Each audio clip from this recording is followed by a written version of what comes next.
Hey everybody, happy Black History Month.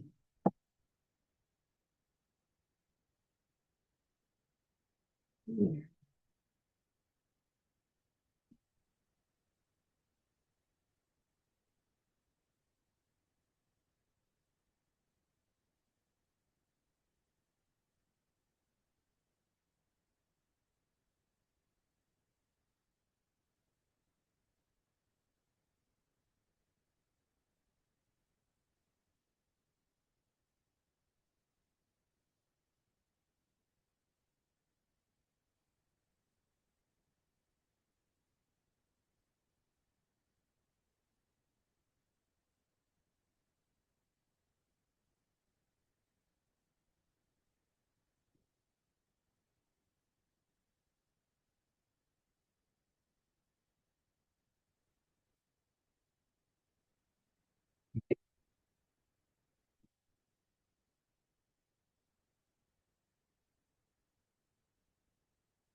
So, right. So, all right.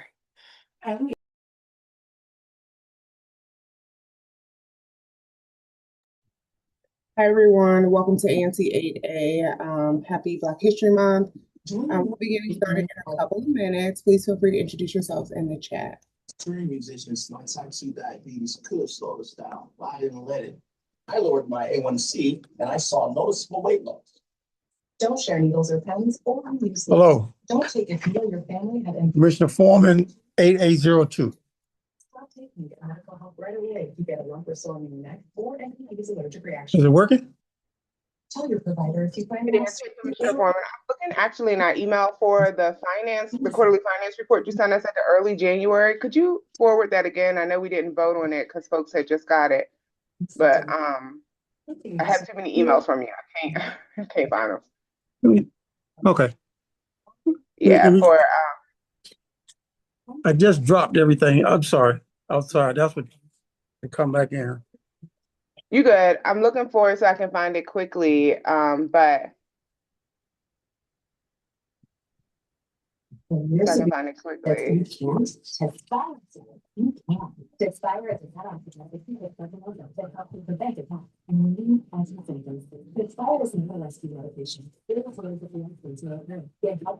Good day, commissioners. Hello. Hello, everybody. We'll be getting started soon. I want us to get started right on time. I know people are still dealing with the snow. Yeah, that's what my neighbor out there. I got neighbors going at each other. Mm-hmm. Listen, it was some people going at each other. They ran over their cones and everything. But I will say, greatly appreciative of DPW and some of our neighbors who work for who work directly for the agencies who came out.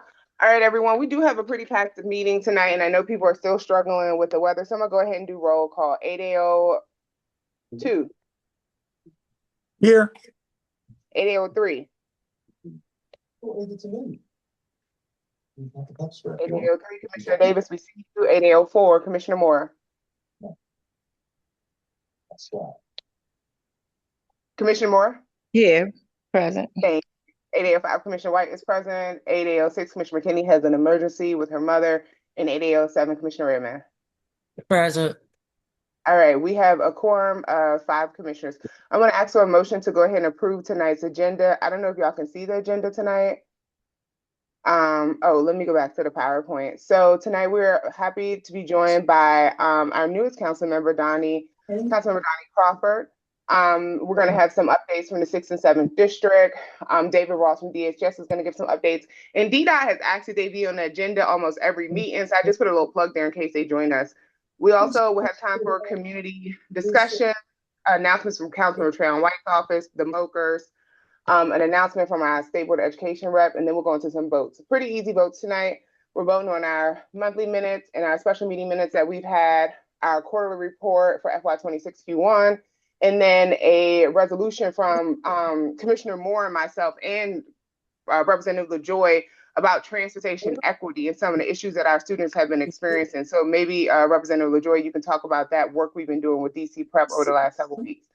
So I'm going to ask for a motion to approve tonight's agenda.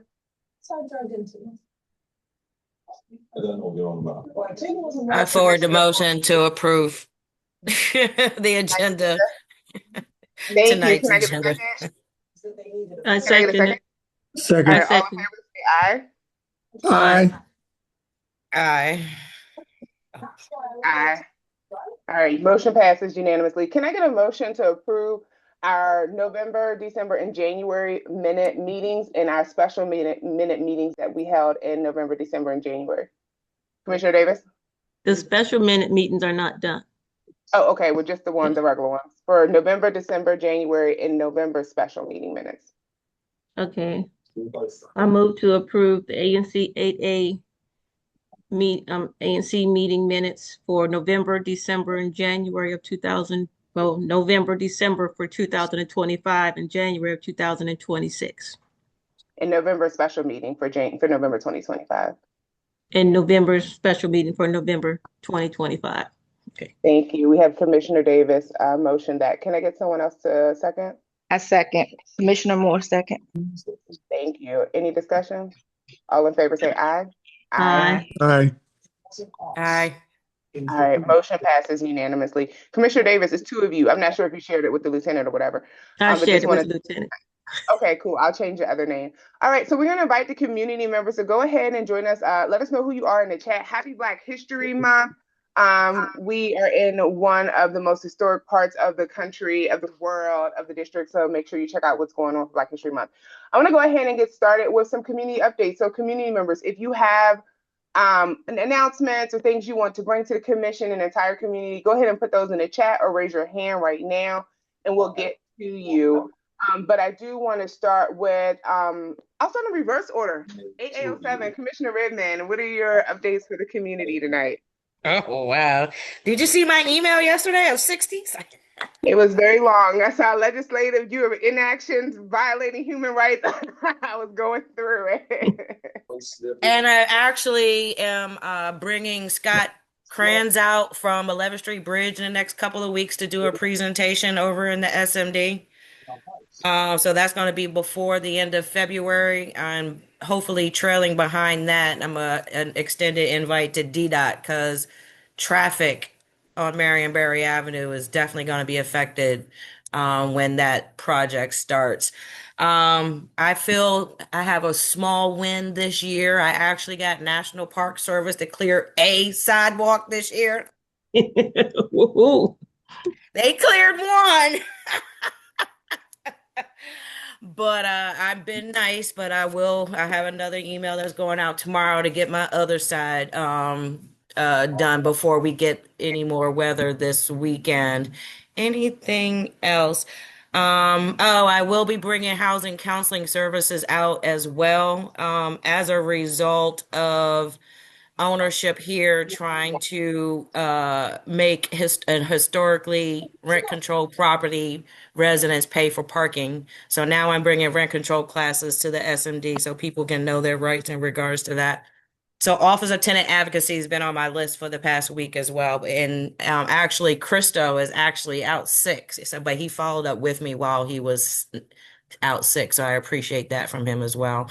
And that's about it for now. Oh, DC Water finally fixed the water leak up at the top of 2600 Marion Avenue, which has been going on for a long time. This must. So finally, I got another two. I got another one at 2400 Marion Avenue that I'm gonna follow up on after all this ice melts. Thank you so much. Update from Commissioner McKinney. She did. Oh yeah, there's an update.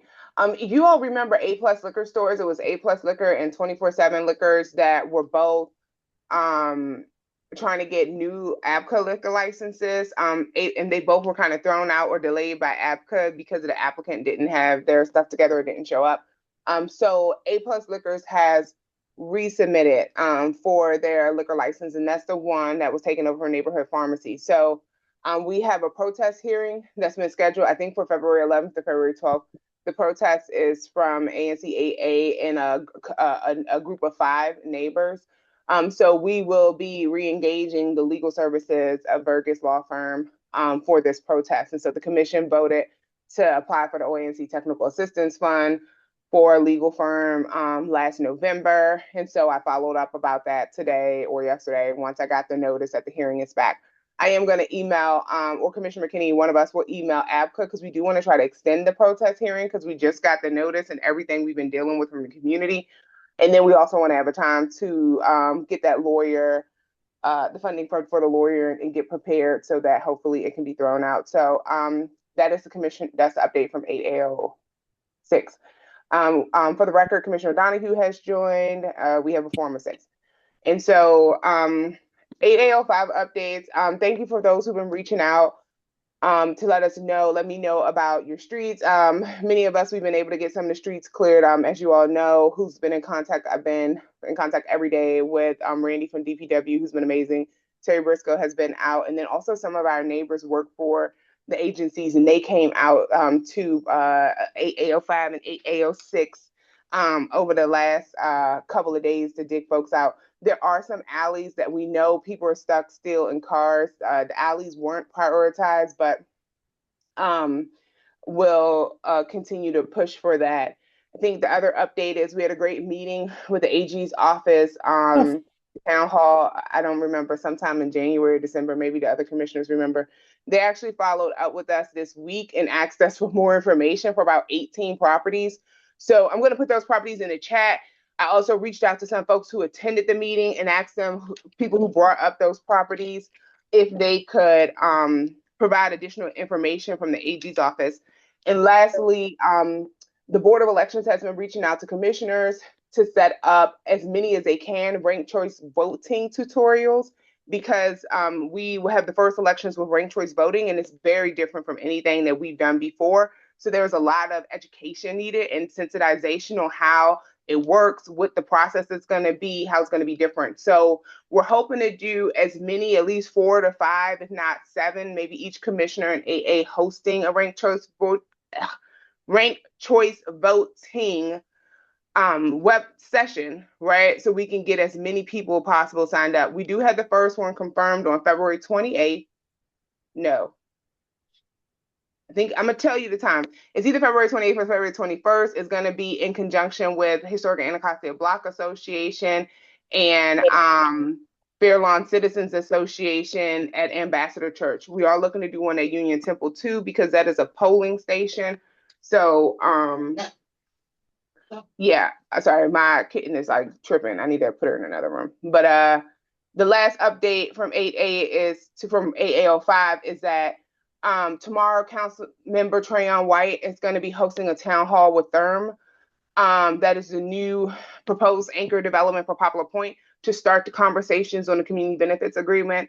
If THERM is the anchor organization that we'll go with, this ANC will lead that process to co-lead that process on the CBA.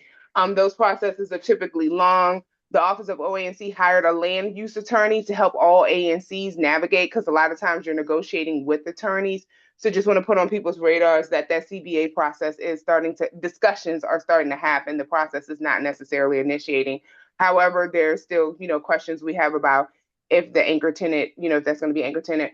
Wanda Lockridge who is now the representative for THERM, did say she would pop into tonight's meeting to answer questions in the chat. So I'm going to stop talking. Just the last plug. We are still, have until the end of the week looking for a part-time consultant to help us with some ops and admin and take over some admin stuff for us. So if you know someone or you want to apply, you can just go to that website or email your commissioner and they can give you information. And then make sure you sign up for our ANC Google list, sir. We are really hoping that it launches. Well, it's open. Now people can join, that we can get more community join so you can hear about more things in real time. Like I said, the mass email that I kind of send out, I am going to be reframing from doing that because my email is overwhelming and it's really hard for me to find anything in it anymore. And so that's it for me. We're going in the reverse order, Commissioner Donohue. So I'm going to go to 04 next. Good day, everyone.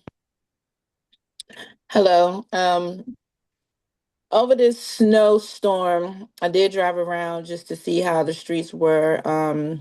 I think that, Commissioner White has shared, the alleys were not prioritized. So a lot of people are still stuck if they park in their back or in the rear. I was one of them. We had to pay for someone to come in, clear us out. But I did gather some salt and I have been passing it around. I do have like a 5 gallon of salt left. So if anyone kind of just needs some small bags of salt to prepare their stairs steps, I've left it down at the corner store, DC Market on 16th and W Street. So you can go down there and get the salt. I don't have any news.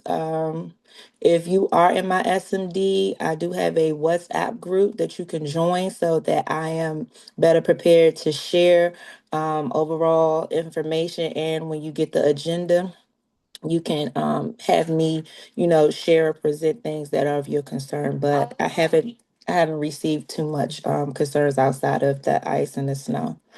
So that'd be all I have to share out.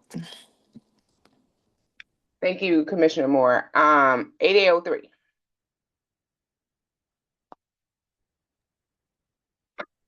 Good evening, everyone. I want to give an update about the business corridor. Majority of the business have cleaned their property with the exception of J&D. They did not shovel either side of their property.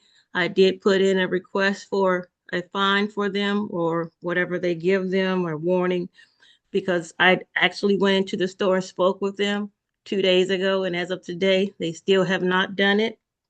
Also received 2 phone calls from the liquor store as well as Surprise convenience store complaining about the drug activity that has resumed on the lot as a result of the streets not being able they're not able to park on the street, so they're trying to take over the parking lot.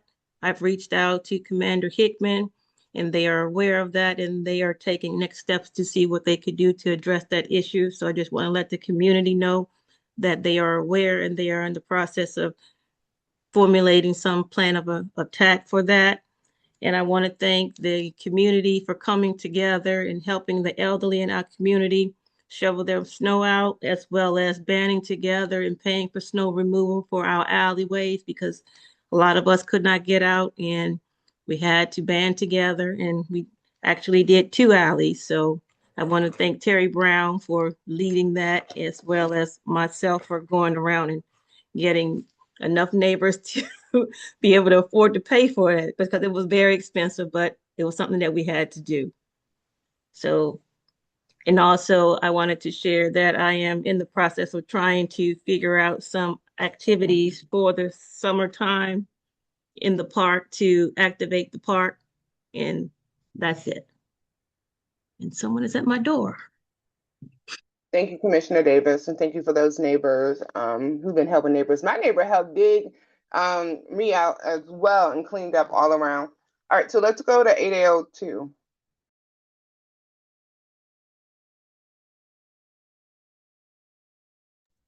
Hello, everyone. How you doing? All right. So what I have going on here is pretty much the same thing everyone else has: bunch of snow, bunch of ice. I have been able to get quite a few of the community women and guys to come out and get things done, because we also have a bunch of elderly folks who need a bunch of help too. The Caterpillar guy came around today, so he did some of the side streets. You know, that's a very good thing. And we still have the problem with the vacant buildings on Minnesota Avenue. I guess we're going to address that a little more. And the alleys. Everybody knows the alleys are pretty bad. But all in all, we're going pretty good. And just like Commissioner Davis said about the activities, I've talked with a few guys that I play ball with, some of them ex-pro players, and talked to a few coaches. We're going to look at doing some things in this neighborhood this summer. Camps, not just basketball camps, but a thing that we used to have when I was at Dunbar is called a BRIC, Basketball Reading Incentive Camps, where you have not just the basketball skills that individuals need to learn, but school. You have the classes and some advanced classes too for students, along with trips. I think that'll be pretty beneficial here. We do have maybe I can run this if we're able to run it from Anacostia High School to Kramer. We got a bunch of outdoor courts there and indoor courts. That's pretty much it.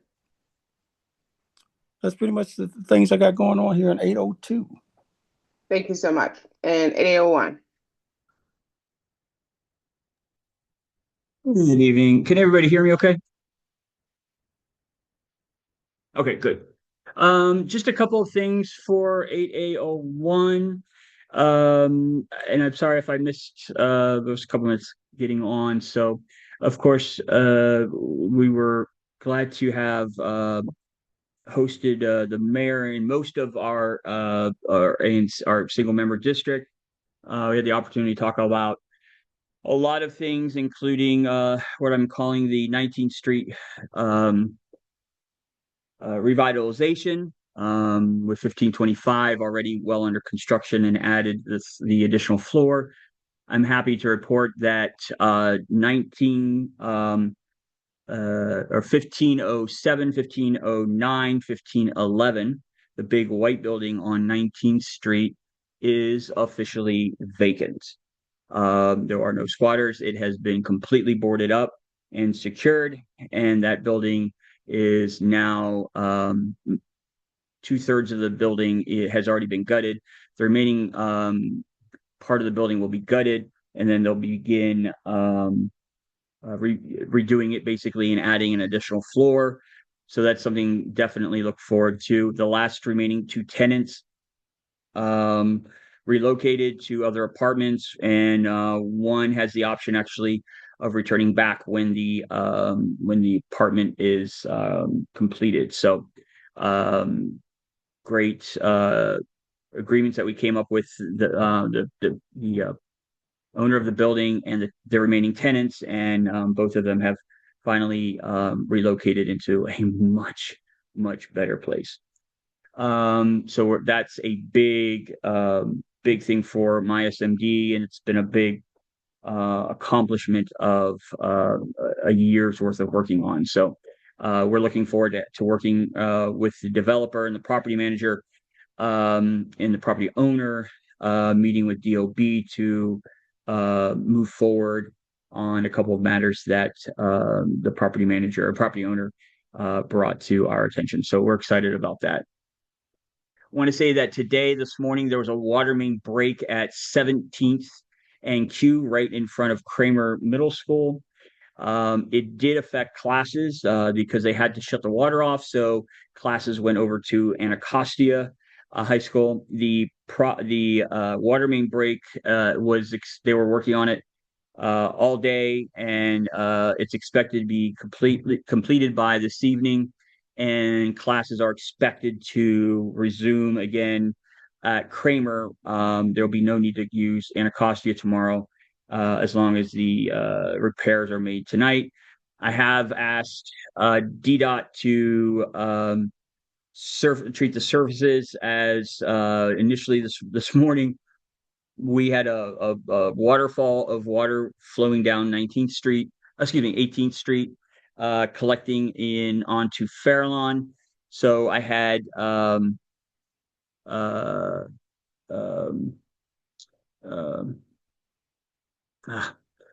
had all of the sewer collection plates things dug out from being under the snow, so that way the water wasn't piling up at the end of the street, and we avoided any property damage. We got all the sewer drains free from any snow, so that way as it was running down the street, it was actually collecting in the sewer and not in a big pile at the end of Fairlawn. So I guess has the agenda already been approved? Yeah. So I want to talk to the community a little bit about this. So we received a notice, and I received it as the commissioner for 8A01 for a project that's happening on Nicholson Street. It's a 62 unit coming in. There are 2 variances that they're requesting. One of them has become mute because the law has changed and it's no longer necessary. The remaining variance for the Board of Zoning is a very small correction or elimination of space for a loading dock that is towards the back of the property. It's very, very minute, very small. And we've had 2 meetings with the community, specifically the residents surrounding the properties. The property is in 8A01. So, excuse me, it is in 7B01. So the property actually rests in Commissioner Adams' SMD. But because it's adjacent to my SMD, I also received communication in regards to the hearing, which is taking place next or February 11th. Over the course of the last couple of months, my SMD met twice in regards to the variance that was requested. The developer met with the community. It was announced in my newsletter, and it was widely flyered throughout the community and the neighborhood. We received a good amount of residents at these meetings, which was very engaging. The developer heard from the residents, and we took their feedback to 7B01, or excuse me, 7B. It went before their commission. We then took the concerns from the community, and John and I worked on a CBA for the community. There's really the CBAs aren't really seen on these small projects. So John and I are very happy and excited to share that the developers and John and I, after hearing from the community and addressing their concerns, came up with a CBA that kind of is unheard of. That includes $25,000 to our split between the two SMDs. They committed to two, basically they've committed to $10,000, which we're splitting between two schools, which is Boone Elementary and Kramer Middle School. 5,000 of that 10 will go towards 2 years of school coats and winter things to keep students warm, along with new uniforms at the beginning of the year. So Boone will receive $2,500 for 2 years, and Kramer will receive $2,500 towards the same thing for 1 year.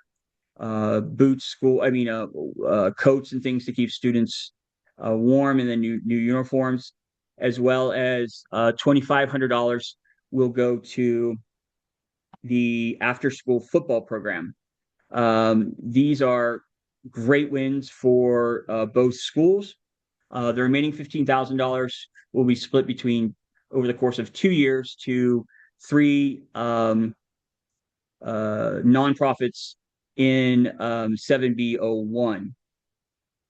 Do you have any of this written down that you could share with the community or anyone could see? Because it's a lot that you're throwing out. Sure, and this has been shared with the community. We had another meeting I'm with. sorry, I want to say the community. Hold on, 8A. Remember, it's 7 SMDs that represent 14,000 people. So if it's coming to 8A as 8A, it needs to be shared with. Would you allow me the opportunity to I finish, will. I please? just want to say, I know you are arguing for your case because you don't want this to be voted on tonight. I understand that. The rest of the commissioners said they're not comfortable voting on something they've never seen. I'm just saying, people want to see this. Can you Chair put White, it in? Chair White, excuse me. Can you please tell me where where you've had discussions with the other commissioners about this outside of my presence? Tom, I got an email from commissioners that emailed me directly. So if you want to bring it to a vote, you can say, commissioners, can I bring it to a vote tonight? And we can see how people feel. But Tom, let's not do that. In January, I asked you. In January, I asked you. Developer here. You didn't follow up. I mean, just we're not saying we don't want to support it. This is a small project. Let's just make sure the community, the entire ANC knows what it is. That's all I said. I said, bring the community here, bring the developer here, bring 7B here, because this sounds like 7B. Like, that's all. Nobody's trying to block it. We just don't know about it. Right. I know nothing about it. We haven't. If you're just doing it for your S&D and not bringing it to the whole ANC, we don't know. So if you're asking us to vote on it, hold on, let me finish and give great weight as the ANC. All I did is say bring it in. We're not trying to prolong some long process and get a lawyer. We just said bring it in. That's it, Commissioner. This is why I asked in January for this item to be added to our agenda so it could be discussed. And the hearing is know what the project is. The hearing is February 11th. The entire commission was made aware of it when when you sent it out to all of us in October. There has been plenty of discussion about it within the SMD, the actual community that this affects. There's been great back and forth, and the SMD has supported it. Okay, there's been no discussion with this ANC. I know we're going to be moving on. This in 7B, in 7B, both of those meetings are publicly available on my YouTube page. I make all of that available. All the information is out there. Can you answer the question? Is this in 8A or is this in 7B? Can you just clarify which ANC that this development is actually in? The property is in 7B01. It is adjacent, because we're adjacent. Okay, right. So since it's in 7B01, it's actually they're taking the lead. Do commissioners feel like comfortable voting on something that they don't know about tonight that's not in our S&D? Or could we invite them to, if you want to do, like I said, Commissioner Donohue, hold on, a special meeting? You're totally leading. You're totally leading exactly to what you want. So my point is that's that her job, Tom. No, we're not going to do this. We're not going to. Do you all want to vote? All I'm saying is that this project. No, my answer is no. Okay. because you're interrupting. Commissioner Foreman So says no vote. 8802 is no. Commissioner 8802 Moore says no. Redmond. Let's move along. We got people Hold waiting on, on. let's hear from Redmond. Redmond, no. So Tom, this sounds like you've been doing great work. We just haven't been aware of it. We want to support you with great weight of the ANC, Yeah. but it's going to have to be just First of all, dedicated. Chair White, So I find we it are going to move on, Tom. You see the Chair White, community I find it completely inappropriate that you muted me. because you wouldn't stop talking. So I have to kind of We move don't on. mute people. We don't mute people. We can We do mute move people. people. Tom, it's completely in We can Robert's rules take of a order. vote if I'm calling order as the chair. Everyone mute if you're not the chair because I'm talking and I have control of the meeting. We're moving on. This is no reason to fight. It's something good that we can come around, and it doesn't have All to you be that. need to do is vote on it. We are moving on. We can bring this back to the ANC to support it at a time that you just tell us about and have the right parties there. I asked you to discuss it in January. I asked to discuss this in January. I always say, remind you to put it That's on all the I'm gonna agenda. say. If you don't, but you got to bring the developer and stuff too. You got to tell us. I believe they're actually on the call. You should have told us. But let's move on and see how we get through the call tonight. Taking no time. I asked you. You want to call me? I'm muting you because we're moving on. All right, so we're going to Again, you community muted me. announcements. I asked We are you going to to send them I an am invite. taking order. We're moving on. You don't have to do that. We're moving on. All right, we're going to the community for updates tonight. If you have any updates, please raise your hand and put them in the chat. We do have our State Board of Education rep, LaJoy Johnson-Law, who wanted to give a few updates. We'll turn it over to you, Rep, and if anyone else from the community, go ahead and raise your hand. Hey, Commissioner, I can let the community go first because I wanted to share screen so that I wanted to allow the community to have time. Is that all right? Or do you need me to go first? It's up to you. Oh, no, you don't need to go first. We can go to the community. Anyone from the community, I'm not seeing anyone. Actually, oh, okay. Raise hands. Mine isn't showing. Can you Okay. Yes, Ms. Thompson, we asked, go ahead and elevate you. We said, let's have a separate meeting on this, and I don't know why we couldn't have done it, but here we go. Good evening, Commissioner White. This is David Robson, DHS. Just wanted to confirm our team is on the call. Oh, thank you so much, David. We'll get to you all after we get to the community update. So I have Ms. Wanda Thompson. Yes, Reverend Thompson. I just feel like what you all are doing, the bickering between you is not, it doesn't bode well for those of us that's watching. It would be good if you have differences to take those off screen and have those, and then let's just continue with the business of the meeting. I don't think that you all are saying things that are so different from each other. It sounds like there's an attempt to have the information, but have it done in a way where all of the information is presented and that the people who need to be presenting it are also present. So whether or not it's been discussed before, it just seems to me you all need to learn how to be courteous to each other, to be professional with each other, because this is the kind of thing that makes people in the community not want to attend. And I know that it can be done better. It can just be done better. So I want to hear all of the business, but I just don't want to hear all of this bickering at the meetings. And it happens too often. This is not a one-time thing. It's happened before. So please, let's try to figure out how to air those differences somewhere else. Thank you, Reverend Thompson. I think majority of the commission, it looks like everyone's echoing that. All right, so we have Ann DeBise. Hi, I don't think my camera is on, but can you hear me? Yeah, we can hear you. Do you have a quick community announcement? I have a quick announcement. Chair White, you and I have been communicating about this resolution that's been before the ANC for quite some time on Washington Gas District SAFE program. I don't know, it seems like a very full agenda tonight. You had indicated that there might be an opportunity to vote on a resolution. I sent the resolution around to the commissioners a few days ago. I don't know if they've had a chance to have a look. Thank you so much. And I don't think they've had a chance. That's why I told you if like March would be better, because I don't think commissioners had a chance because they didn't respond. But we'll flag it. You flagged it tonight. So we'll make sure that we look at it and see if that's something that this commission wants to vote on. I think you came and talked with us about it last year sometime. So thank you for bringing that back to our attention. Sure. Thank you very much. Okay. I don't see any comments in the chat, so I'm gonna move on. We have I see Miss Wanda, Commissioner White. Wanda Lockridge. Yeah, we have Wanda Lockridge. Good evening, commissioners. Hope everyone is well. I'm actually coming before you to ask for your support for Therma.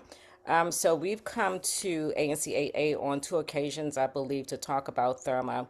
We are in the process of preparing a progress report for the mayor. We met with her team a couple times now, and the mayor team has said they're committed to the project before she gets off. So we're preparing a progress report, which include all the activations that we've done, the meetings that were taking place, the money that's been spent here, the businesses, the pop-ups. And so with that, we have a cover letter that we're asking our supporters. We have over 50 signers now on the letter, and we're just asking ANC to, if they would support that effort as well. If there are any questions, I'm happy to answer them, but I think we've talked about it a couple times, but I'm here to answer any questions. Thank you, Chairwoman White. Thank you so much. 8A06, that falls on 8A06. Commissioner McKenna is not here. She had a family urgency tonight. I don't know how commissioners feel about providing a letter of support to Therm or if they need more time to learn more about the project. So we'll talk about it at the end of the night with the votes. Is that cool, commissioners? Yes, and then one last thing. The second piece I wanted to announce, and maybe the council member is going to mention this, but Councilmember White is holding a meeting tomorrow evening at 6:30 at Far Southeast Community Collaborative to talk about a community benefit agreement with Therma. And so just wanted to invite individuals out to that meeting at 6:30 at Far Southeast. Thank you so much. Thank you so much. Yeah, we mentioned it in announcements earlier, but Okay, if anyone has access to that flyer and can drop it in the chat, I think that would be really helpful. I think I have it. I'm happy to drop it in. Okay, we have a few more announcements before we get to the council member and MPD. CFSA had their hand up, and I think there's an announcement in the chat.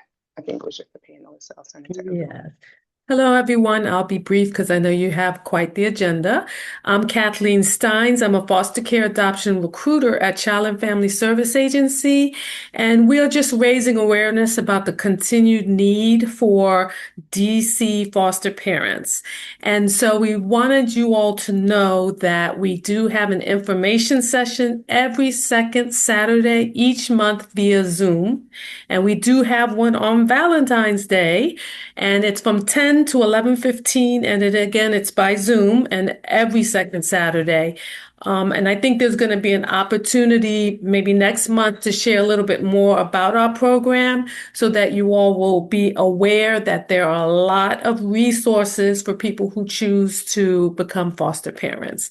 And so I did put my information in the chat so you'll be able to know in case any of you are interested in becoming a foster parent or just want information, you will be able to look in the chat and see the number to call to register. And it's very easy, 671-LOVE, 671-LOVE.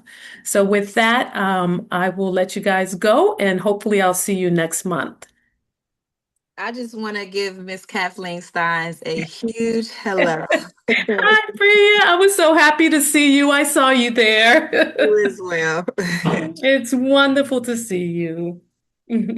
We'll have to connect offline. Yes. Yes. That reunion. Okay, thank you. I'm not seeing any more links in the chat. I do see that we have our new council member with us, but before we hand it over to the council member, I wanted to see from, do we have the 6th district and 7th district online? Commissioner White, did you forget me? Oh, no, I didn't, but I was going to ask you to do it after. If that's okay. I will do it after. I will do it after. Thank you. All right. 60 and 70, I see Captain Pullum, but I thought we had Lieutenant Roberts too. Mr. Pello. Captain Pullum? Hi. Sorry, we're navigating these cold streets. Hello, everyone. It's been nice to see everyone in 2026. I had about a month off, and so Lieutenant Barnes has been filling in for the most part for the captain responsibilities. We also have a new 6th District Lieutenant. Lieutenant Roberts is no longer with us, or he's in a different unit. So I don't know if 6D has the panelist invite. I don't know if you could see. I know I saw him in the chat. If you're able to elevate him. But there's 3 trends that I wanted to highlight and then 1 announcement for a new Thrive captain. So the first trend that we're seeing on the 7th District side is that there's a dramatic increase in package thefts. This has definitely waned off over the past week with the ice, but one of the issues that we're having is that there seems to be FedEx trucks that are just throwing packages any which way wherever, and those are being picked up before anyone's even able to come out to the door. So that is definitely something that we are paying attention to, and we're focusing on and working with the different package companies or carrier companies, as well as the neighbors, to try to bring awareness to the issues that we're seeing. The second trend that we have was echoed before, so I'm glad that someone else had mentioned it. But because of the cold weather, we are seeing an increased loitering activity inside of stores. So what we're doing with our outreach teams is we're going by to the different stores and ensuring that they understand what they are able to do as a private business as far as barring notices, that they are able to discern whether it's people that are in need of safe shelter or different community assets versus people who are there to sell illicit narcotics to the community. With those, we are instructing them on how barring notices work, and then also on their ability to share CCTV with us if there's an ongoing problem. So that is one of the things that we are tackling on the 7th District. And then the final trend is something that I had echoed before, but this is again still an issue that we're seeing with the cold weather, is that an increase in violent crime with specific to DV and known suspects. So when people are cooped up inside and there's a lack of the ability to walk and get air, it seems to be that we're seeing an increase in violence. So again, we're just really pushing out the different DC government resources. DC Safe, if someone is not really willing or wanting to call 911 immediately, we always do encourage 911 first, but again, we understand that people are at different points in the cycle of violence. So we want to make sure that there's enough resources out there. So that's all I have. I know it was a quick whirlwind. And then the last announcement would be Captain Jeff Jones is the new Anacostia Thrive captain. So he is on this meeting, and I will turn it over to Captain Jones.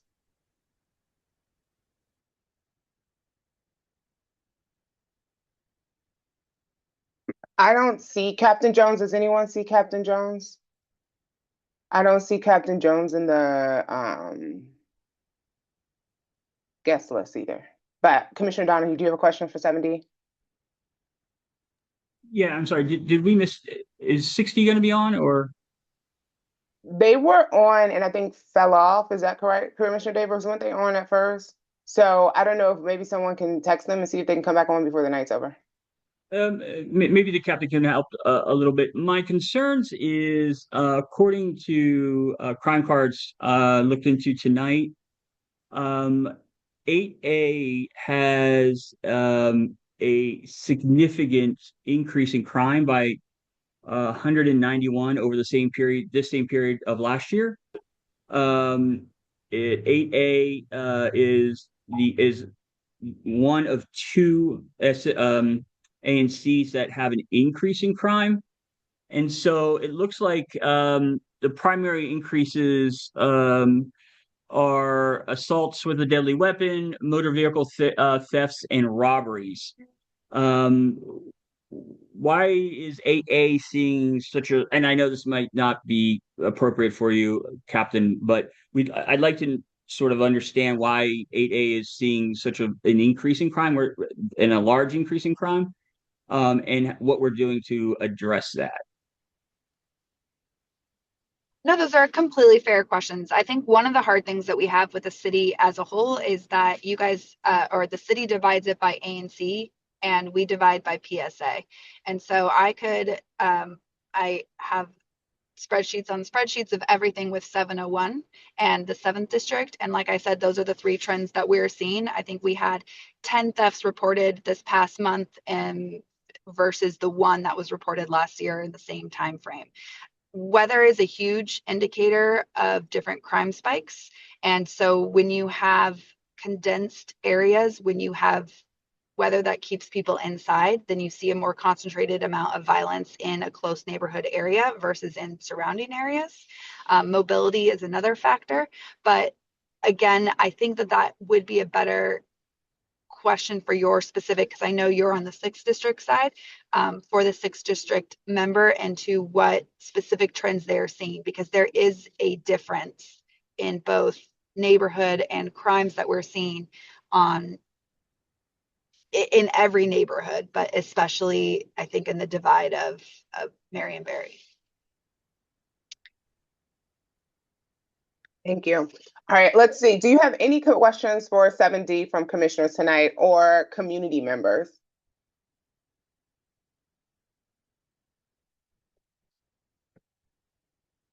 No questions for MPD tonight? Wow. We must have caused the ruckus at the beginning. Okay, let's see. We have another hand raised. Donohue, is this a new hand or old hand? Oh, okay. Tracy. And then, okay. Good evening. Tracy. Hi, good evening. Thank you so much. Yeah, I do have one question for MPD, and I know it's probably early in the year for this, but we're in February. We'll soon be heading into the warmer months, and it sounds like we have new people yet again. This will probably be my 5th or 6th since I've been living here in the last 4 years. But I would love to understand. I know that we ask this question every year and we have yet to really hear a concrete plan, but would love to hear what the plans are, something measurable, something attainable that we can expect as we go into the warmer months, to reduce crime overall, especially in the 16th and U area. I can definitely speak to 16th and U, and that is one of the area I do see that Captain Jones is on the panel now. So I don't want to jump too far onto it because that is within the Thrive, but there is a specific articulable plan for every Thrive for every quarter. And I know that it feels like a constant rotation of MPD managers. We feel that too. So that is not, that is a completely valid feeling. Part of the way that MPD is designed, for better or worse or far above my ability to make the decision, is that we are all supposed to be interchangeable and we are the cog in like one system, and so that we are supposed to be able to go to every area and district within the District of Columbia and affect the same principles and police in the community in the same way that we should. I know that that's very frustrating when you're trying to find a point of contact and that you're trying to work with us. So again, specific to the neighborhood of 16th and U, that is something that we've been working closely with OAG and the different various onesies office on what that's going to look like coming forward into the spring and then even into the summer months. We will have new Thrive captains by then. They go by the quarter.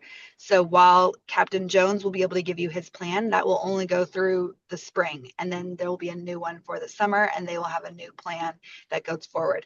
I don't ever like playing with giving numbers and saying this is what we're going to see in a reduction, because we've been doing very well as an overall trend of lowering crime, which means one violent offense. We've had 2 ADWs in the 7th district this past month, one of them being a workplace issue and then the other one being domestic. So you see those 2 increase.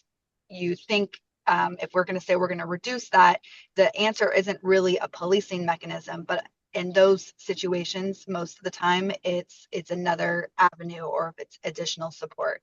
So we try to encompass all of that. But I don't know, Captain Jones, is there anything I messed up or missed out?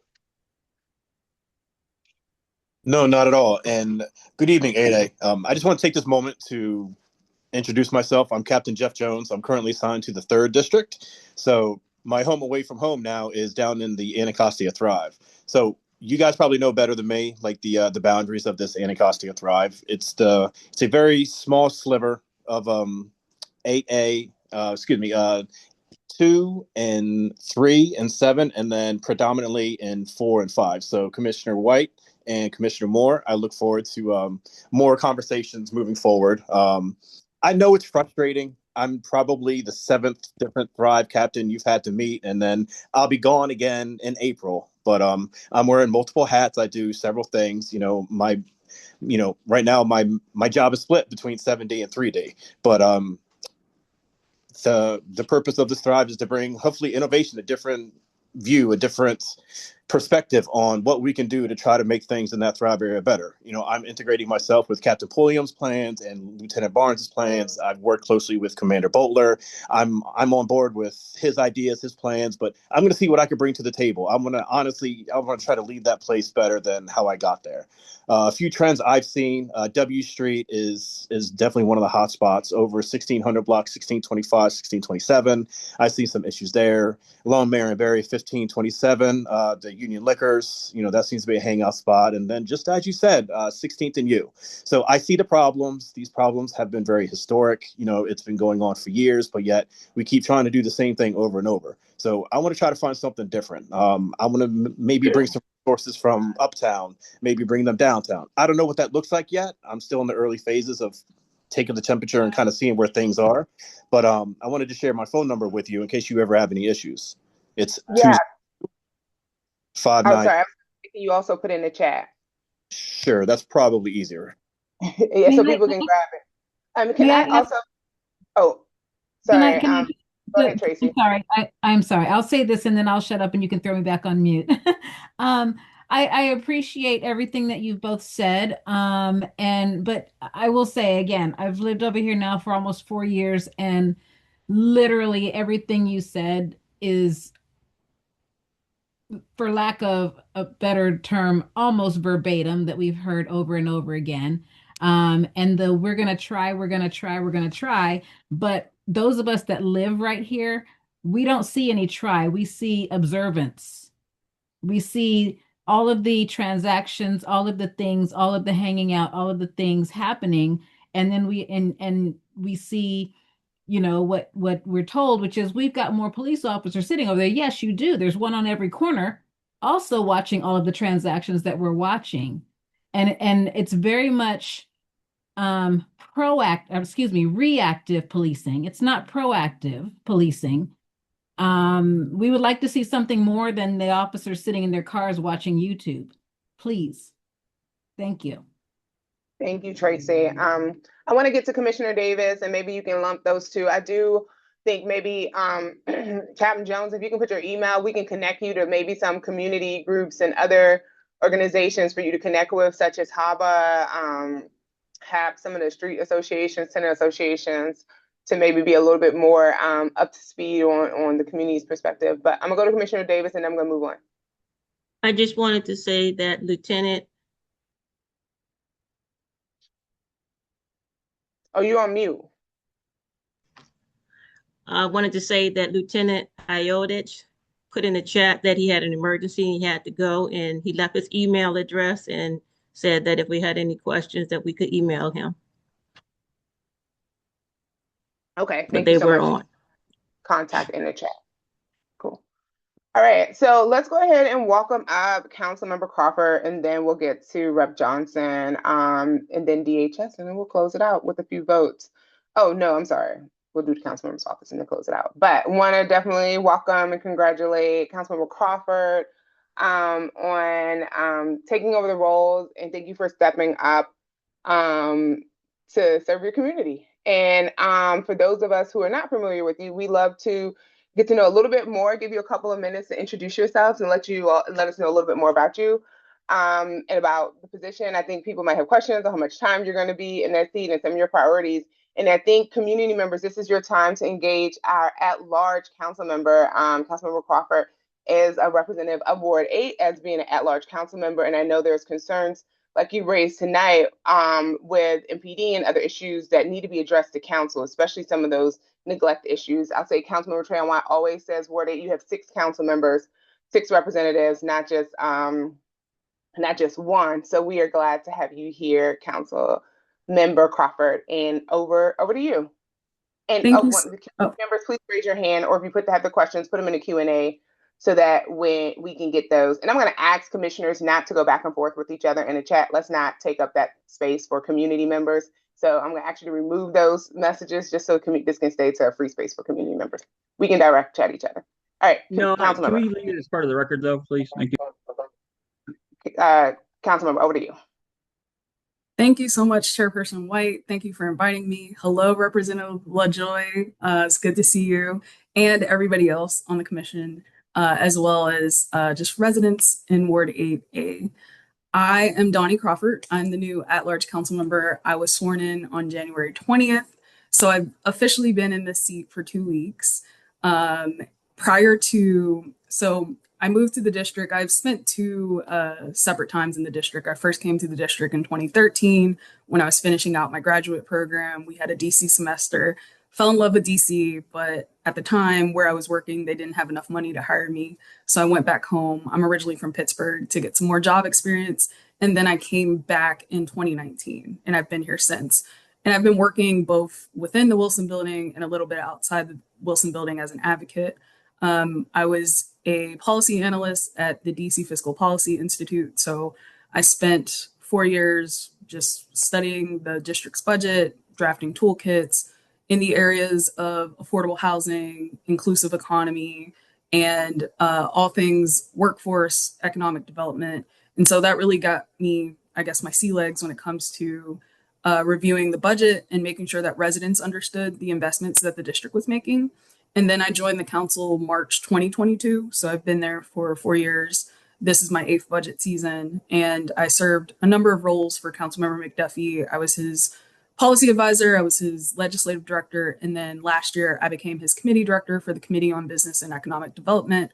So I have a lot of council experience, but I'm very, very cognizant of the fact that I was appointed to this role. I wasn't elected. And so after I spent the first week getting my team in place, we do have a team of 6, small but mighty, that is ready to support you. And my constituent services director, Kelly Sislow, some of you may already know her. She's in the chat. She's kind of stuck under Asante Crawford, but she's here and she's listening. But it's Kelly that's on the Zoom. And then after that first week of just making sure we had the staff in place, I made sure to call all the ANC chairs in all 8 wards just to introduce myself, to let them know that we have a team here to support them. And I really was interested in hearing if ANCs had already developed or started to develop their budget priorities, because we know that's going to be here sooner than later. We know what's happening in Congress with the disapproval resolution, which we're all very afraid that if that is approved, it's going to blow yet another hole in our budget, an almost $700 million hole over the financial plan. And that's even before we get to the February revenue forecast. That forecast is the one that tells us how much money we have to play with. So if things go left with this disapproval resolution, and then the CFO still has to release his February revenue forecast, we could be looking at over $1 billion where we have to make up in fiscal year 27. So I'm prioritizing hearing from residents on what they want to see in the budget, but I'm also very aware that we may have additional budget challenges like we did last year when Congress took $1 billion from our budget. And we're going to just have to figure out how to approach this. So that's my focus there. I will say personally, I've always been interested in affordable housing, and affordability is like the key word these days. I'm a renter. I live in Ward 5. I'm in Carver Langston. I would love to own a home one day. I'm not quite there yet, but I have an eye toward that. I also would like to see us develop ways to break cycles of generational poverty, but that's also an area where I know in the past council for good reason. They have wanted to really focus on immediate needs because people are struggling today. And it's really difficult to budget for future long-term needs because if you know about what happened with baby bonds, the money just kind of sits there for almost 20 years, and it makes it easy for the executive or the council to take that money to use it to put toward today needs for people. So I'm still trying to think about what that could look like. I also am curious, at some point, I would love to hear just your thoughts on juvenile curfew and the extension that council put in place last year, because that is going to be coming up again this spring, because the current juvenile curfew expansion is in effect until mid-April. So council is going to have to figure out what to do next, whether to make that permanent or not. And one of the areas I've never really gotten to dive into in my former lives, professional lives, is education policy. So Representative LaJoy, I'll definitely be leaning on you. I heard a lot already from people about literacy, the pay equity fund, and I know there's other areas where we can dive in there. So I'm going to be looking at that this budget season too. Let me see if I've missed anything. Oh, I'm having a coffee in Ward 8 on Thursday from 12:30 to 2 at Sycamore and Oak. So if you're free, feel free to come out to meet me in person. I'll be there with my team. And I'll stop there, Chairperson White. But let me know if there's something I didn't address or if there's questions you want me to answer. Thank you so much. Thank you for telling us a little bit about your story too, and where you're coming from, and raising some immediate things like budget, and then some long-term systems. So I want to turn over to commissioners and community for questions with Councilmember Crawford, and you can go ahead and raise your hand, and we'll go in order that hands are raised. So community members, go ahead and raise your hand or put those questions in the chat or in the Q&A, and the commissioners over to you all.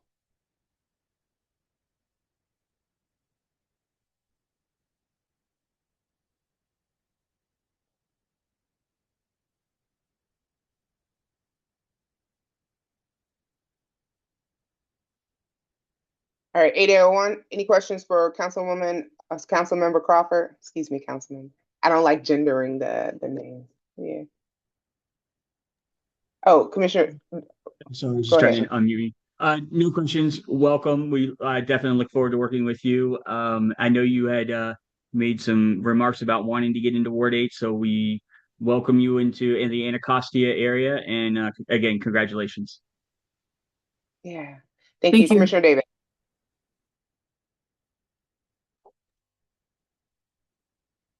I want to say thank you for being at our meeting. I had a specific question pertaining to school zone safety. I'm not sure if this is within your area. I wanted to know, in areas where schools are surrounded by open drug markets and activity, what is your stance on strengthening school zone protections through legislation or other targeted enforcement while still ensuring access to treatment and services? I would be supportive of efforts to make sure that that is not taking place near our schools. Kelly Sislo, who I mentioned on our team, has also done a bunch of work in the ward trying to get rid of essentially open air drug markets in Ward 8. And so I would support that. And if there is like a specific school you would want me to target or raise in the committee of the whole, please let me know. No, I was saying legislation that would strengthen the protection of all school zones, not So just not one just particular specific. school. Okay. Yes, I would definitely be in support of that. Is that what you meant?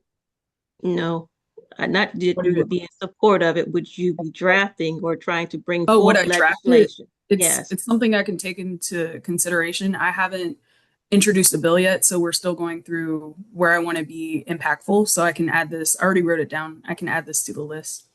Okay, thank you. Mhm.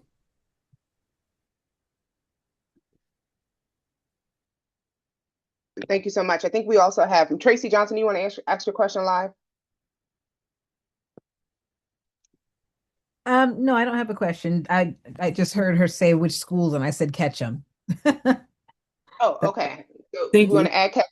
We have in the chat, we would like you to look into the activities around Thurgood Marshall and Savoy.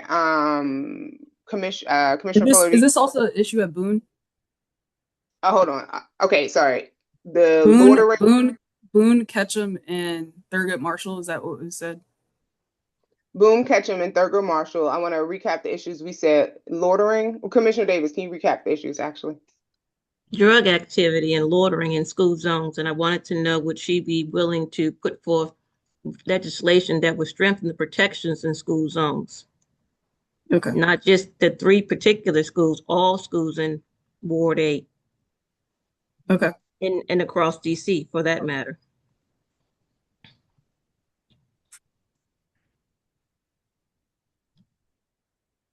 Got it. Thank you. And I'll follow up once I have a chance to talk about this with my team. Yeah, and I think we have some more in the chat. Open air drug activity across the street from Boone at Triangle Park at the intersection of Minnesota Avenue and Naylor Road has been a problem. And I think at Thurgood, Marshall, and Savoy, those are 2 schools.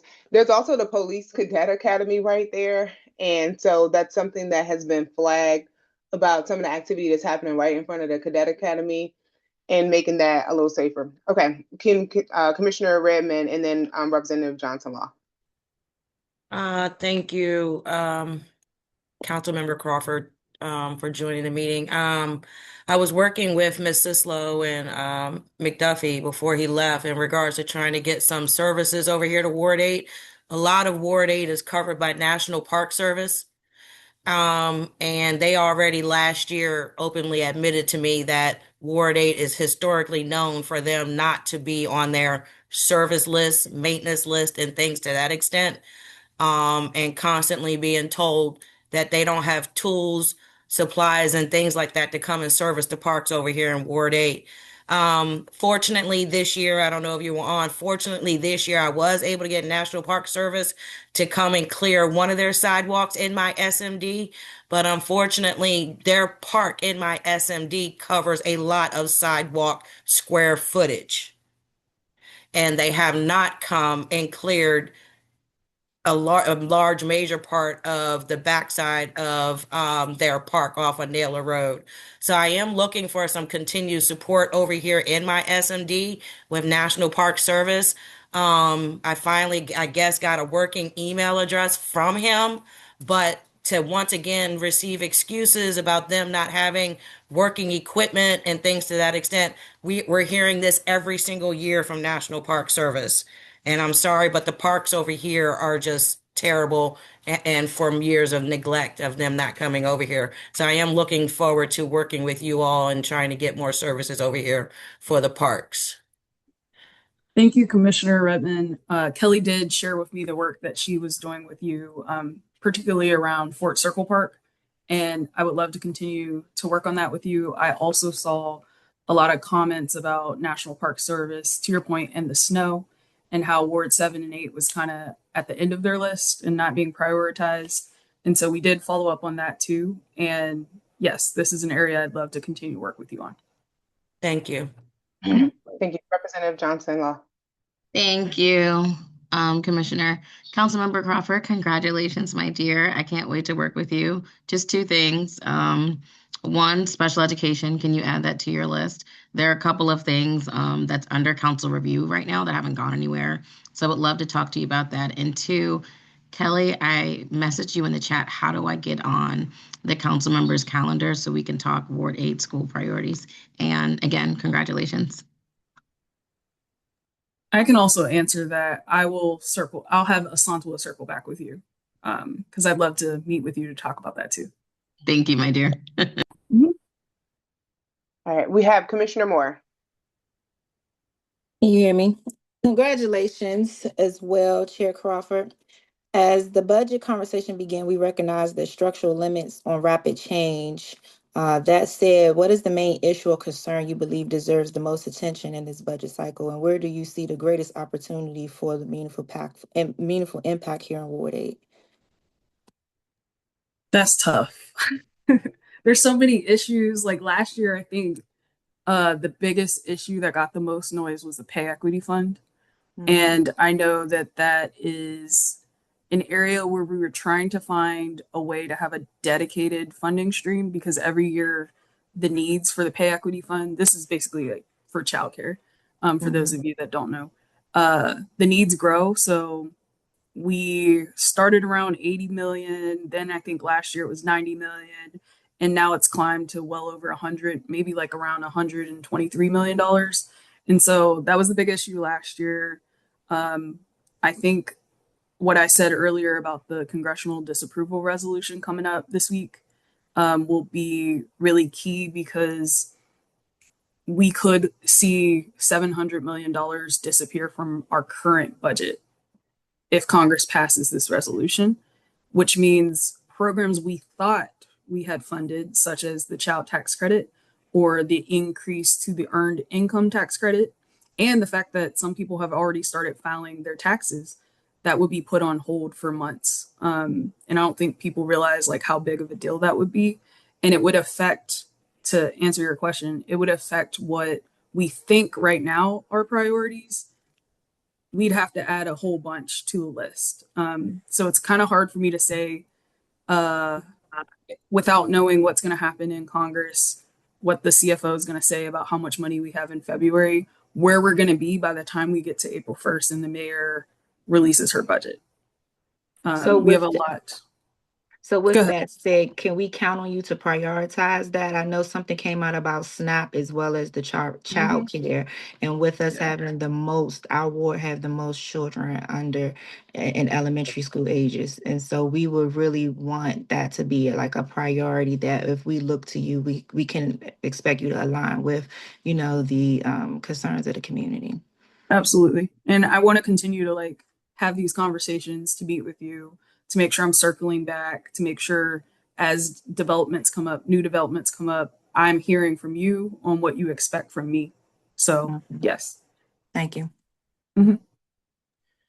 Thank you. I think we had Commissioner Foreman put something in the chat. You said Commissioner, say it again. Foreman. His name is spelled Foreman. wrong. Change it. Commissioner Foreman, if you want to come off mute. Oh, okay. All right, how you doing? Yeah. Hello. Yeah, we're going to talk about some things that I'd like for you to talk about before the June 16th special election. Okay. We'd like to know what concrete outcomes should Ward 8 residents really expect to see from your tenure that demonstrate real progress and not just policy discussions. I think that starts with open, honest communication. When I called all the ANC chairs across the city, a ton of them actually said, this is the first time I'm hearing from my at-large council member. And we know there's 5 at-large council members. And a lot of people told me they typically hear from their ward member, but they never hear from at-large. And even me hearing that, like, obviously I was calling to introduce myself, but the fact that people felt like they just don't hear from their at-large council members, I was like, that's easy for me to do, is to make sure that you're hearing from me. I'm accessible. My team is accessible. We have a constant, feedback loop where I'm here, my team's here. I'm going to be in the ward with coffees. And that's the start. So you said not policy. I think relationship building, being in true community with you, making sure that when we get to the budget, to be honest, I feel like as a staffer, I saw a lot of Ward 8 priorities get addressed at the very end of the budget process through amendments at the very end. And a lot of those were capital budget requests for like community centers and DPR issues within DPR, which is important for the youth. But if you look at what happens in other wards, they're getting their priorities met at the very beginning of the budget process. So I will commit to you to have Ward 8 top of mind as we head into April 1st and before April 1st. Like I said, I know this is very wonky, but budget truly starts with that February revenue forecast. And we were supposed to have a hearing also about our finances this week. It got pushed back to next week. But if there's even a way that myself, my team can help explain the important decision points before we get to the votes in June and July, I would be willing to do that, because there's like several parts of the budget process where it's really important for us, and I'm including myself in it, to uplift and basically name what the issues are that you want to see funded. It's not those votes at the end. Investments for different communities are incorporated in different committee markups at the committee stage before we even get to the budget vote. Does that make sense? Yeah. Thank you for like actually taking the time to explain that revenue forecast and how that is an essential part of the process. I haven't really heard a lot of folks explain that particular point. It's usually more the emphasis on getting your budget request into the different agencies in advance. Councilmember Carver, I realize we've had you for like a good 30 minutes. Thank you for taking the time to answer these questions. We have a comment from a chat. Okay, we have a couple more comments coming from the chat. I'm gonna pull those and then ask for a last Robin, any comments or questions for the council member. Given your experience with the budget process, I suggest involving the district in a citizens budget review process. Amazing. I want to support that. I have asked so many council members if they could pass legislation for participatory budgeting. No one seems to be interested in that. So Raphael, I definitely second that, where residents can have a real way to engage and own some of the budget, because having it after the fact and rating it 1 through 5 for different categories is like kindergartners. Yep. Do you know? That's a really Go ahead, Commissioner Crawford. Excuse me, Councilmember Crawford. That's a really good idea. So I'm gonna ask my team to look into that. I know that exists in some other jurisdictions. So New York and I think Detroit also does. It's quite a few cities. You said New York and where? New York does participatory budgeting. I think the community can actually like own up to 10% of the budget, like determine where it goes directly. In Detroit. But DC Fiscal Policy Institute does put out some stuff around that. From Greta Miller, what do you know the speed cameras? While I've paid my share, I feel like some of them are important in certain areas. And I also know they help with revenue. Have you heard anything about Congress getting rid of it? I really want y'all to remove that camera off of 11th Street Bridge. I am sorry, but like that camera needs to go. I don't know how to communicate about it, but that camera needs to go.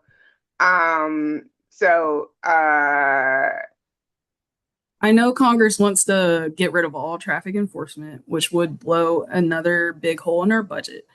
I have also gotten a lot of tickets. Maybe I shouldn't say a lot, but a few tickets per year. And the ones that typically get me are the stop signs. There's like a new traffic camera outside my apartment where if you don't stop completely, I get, it starts at $100. So I feel the pain. I also want to see, of course, us support safe streets. So I know the council had a working group a couple years ago. They landed with the STEER Act, and that's why things are the way they are. But I think we could do a better job of making sure that there's fair, equitable placement of cameras. I always hear about how Ward 7 and 8 have either the most cameras or the most fines. I don't think that's it's the fines. High fines, yeah. On MLK, you could get a ticket for $500, and if you don't respond, it doubles to 1,000. But real quick question: what is that budget used for?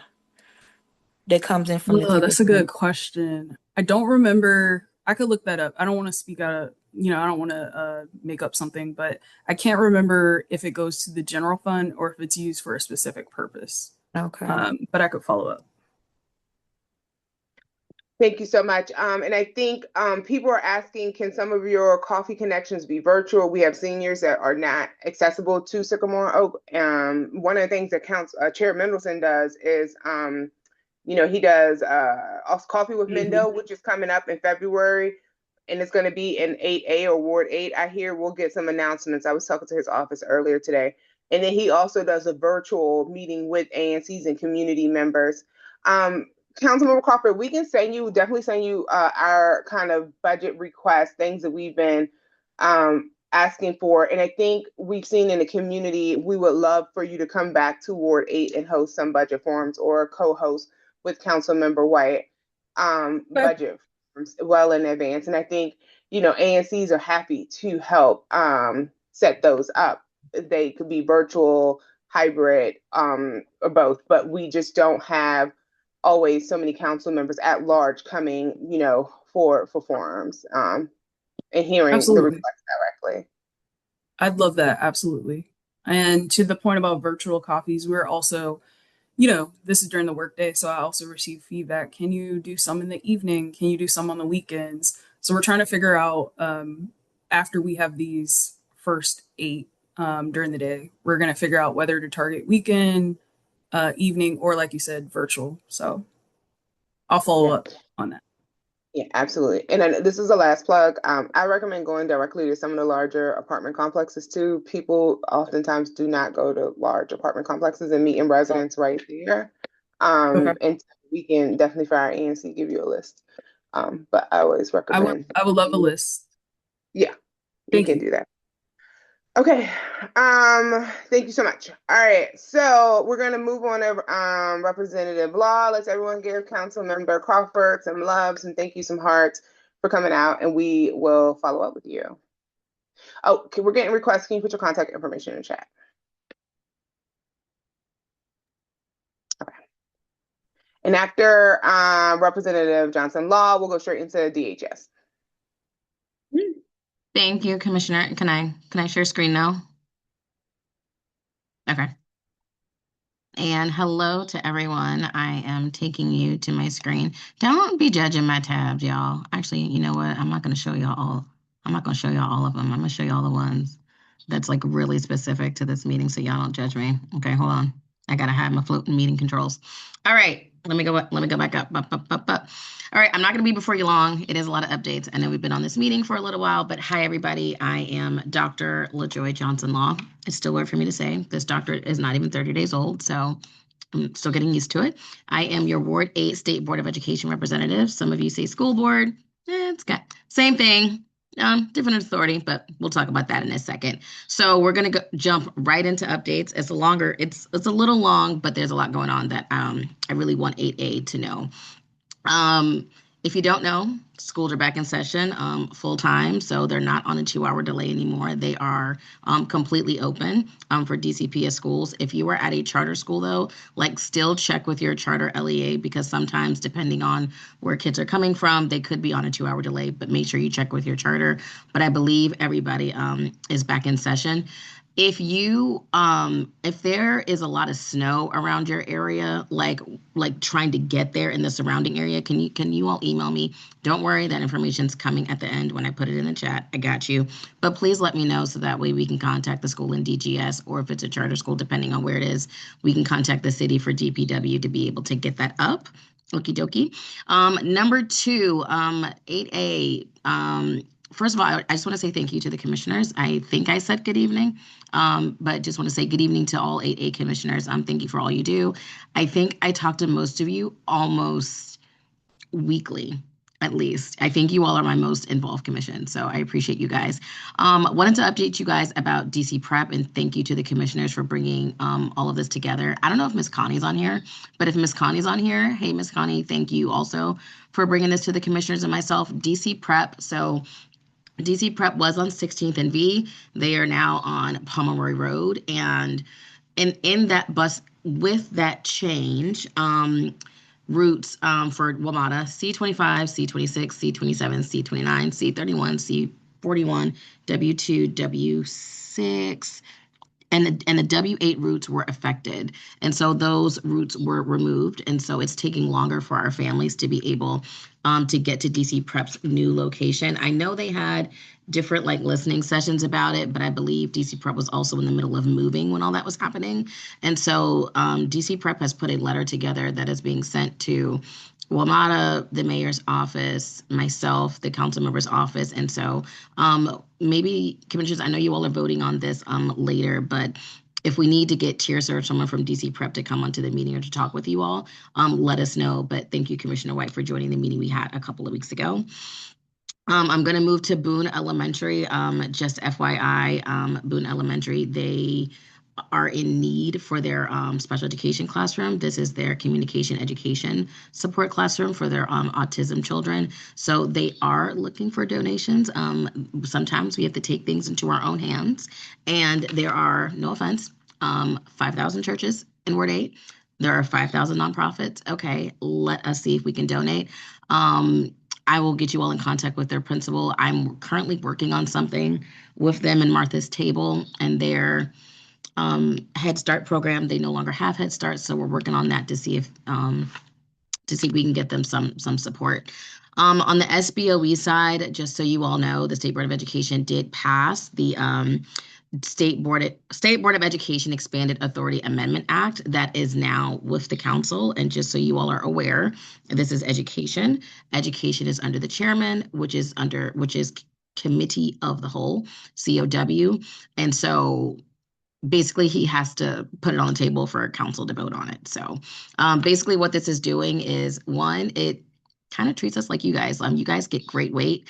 The SBOE, when we pass a resolution, it doesn't even get great weight. And so we are asking for that to be able to formally request data, and also to be able to initiate education policy where the board has current authority. We will do another presentation. I will ask Commissioner White. I want to come back to see you guys monthly. So maybe in March, what we can do is, what does the board actually have authority over? And what is LaJoy always advocating for that has nothing to do with actual board authority? So let's talk about that in March, okay? Keeping on the track of State Board of Education, I introduced a resolution to improve professional development in special education, best practices for all teachers. All of our teachers need to have the tools, folks, to be able to serve our special needs students. It's not just on the SPED team or a SPED person. This is really on every single teacher, because not every child that has a special need is identified just yet, which means they're in the general education classroom. And also too, all of our children learn differently. And so we just want to make sure that all of our teachers are supported in that regard. And still on the State Board of Education track, we are currently in the middle of looking at the graduation requirements with OSSI. So they are being revised, and currently they are with the board. OSSI has given us the recommendations. We have a graduation task force, and we are looking at them. There are 6 in total. One of them that is very near and dear to me, but also one of the ones that we really need to look at really recommending is the practical studies diploma. And so basically all that is, what that means is that students who have an IEP, they may not be able to get a diploma. So OSSI is saying, okay, well, let's give them an alternate diploma. So I'm just going to be real with y'all. That is basically saying they're going to get a non-diploma diploma. That is unacceptable. We have to create more pathways for our children to be able to get to the workforce, to get to college, whether they have special needs or not. So keeping on that track, I have a special education practical studies diploma recommendations event that is happening. It's funny, I hear, let me type this, y'all, 2/10 at 6 p.m. Don't worry, I'm putting all this information in the chat. Just wanted you all to see it here, okay? Community things that I'm doing Lunch with LaJoy. I'm bringing that back. Some of them, they're going to be coming back throughout the year. Some of them are going to be actually in person to be able to get to meet more of you and to also hear your concerns. But this one is going to be on Facebook Live. It's going to be February 18th at 12. The flyer is coming. I know you all were talking about ranked choice voting. This is just a podcast so more folks can see and learn about what's happening and what's going on. It's not a discussion on whether you like ranked choice voting. No, ma'am, and no, sir. This is what is happening, how you need to do it, because there are many elections that are coming and we need to be informed. Y'all are laughing at me. I'm just saying, like, I don't want to hear about your opinion. This is what it is. We got like 30 more seconds for you. 30 more seconds. Okay. My School DC lottery, because it's a lot. I'm sorry, Commissioner, it's a lot going on. My School DC.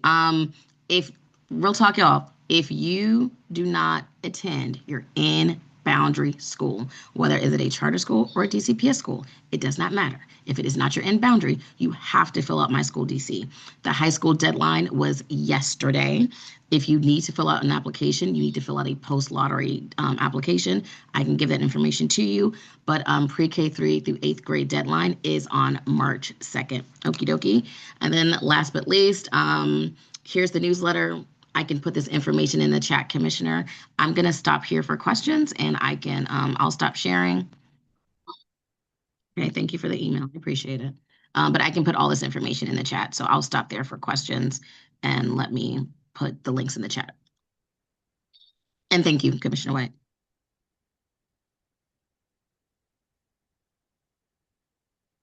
And if you're talking, I can't hear you. Okay, I got an external little setup. Any questions for a representative tonight from the commissioners or the community? I see some stuff in the chat. How can we advocate for legislation to allow registered homeschool students to participate in dual enrollment like other states? That's a good question. That's a good question. My email's at the bottom, and that also we also do have a council member on the line, so maybe that's something we can discuss during a if you're able to come to Sycamore and Oak at 12:30 on Thursday. And my email's also at the bottom as well. To who I don't know who asked it. Who asked that? That was Chantel. Chantel, if you can connect with representative, so you can get that answer directly. Thank you. Thanks, Chantel. Yeah. Yes. Commissioner Davis. I just want her to summarize what is it that she wanted us to vote on tonight. It was from DC Prep, the email I sent you all like maybe a week ago to support their resolution on transportation equity. Oh, LaJoy, you want us to vote on something? I thought she said to vote something. She was going so fast. I'm sorry, Commissioner Davis. It's the same thing. So I was giving just a quick update about the routes that were affected and what's going on because it is affecting attendance. They are having a lower. Connie's in the chat too. Hey, Miss Connie. She brought this to our attention and just wanted to make sure that you all understood what was happening and praying that you all can support it. I've signed on. Just want to make sure that the babies are able to get to school. Okay, thank you. And this is primarily in, I think the school is in my single member district. I think so. And Connie is in Commissioner Moore's single member district, but it impacts anybody, anyone who goes to that school. Connie, I elevated you if you want to say a few words. Yeah, sure. Hi, I'm Connie, and I live on the 1700 block of W Street, and one of our neighbors is a single mother of a third grader. Her name is Shay. She did give me permission to share her name. She doesn't have a car, and so DC Prep moved from maybe a 10-minute walk to now like a 20-minute walk uphill on a busy road. And so it's not been easy to get her daughter to school, especially being a single mom and no car. And then like LaJoy shared, like attendance is down as I dropped off. I was able to help with transportation and drop off the third grader school. And I was even told, and you could see from the sidewalks are all covered in snow ice, that attendance is lower and the students aren't able to get to school easily. And yes, this is an equity issue because these students do not have transportation options other than to walk, which, that's the only options that they have. We have not been able to find other alternatives to get the students to the school. And again, it's not reasonable to ask elementary school kids, pre-K to like even up to middle school, like for them to walk 20 minutes up a hill, especially with little ones, it's going to take them longer than 20 minutes. So thank you for bringing this, and thanks for supporting this.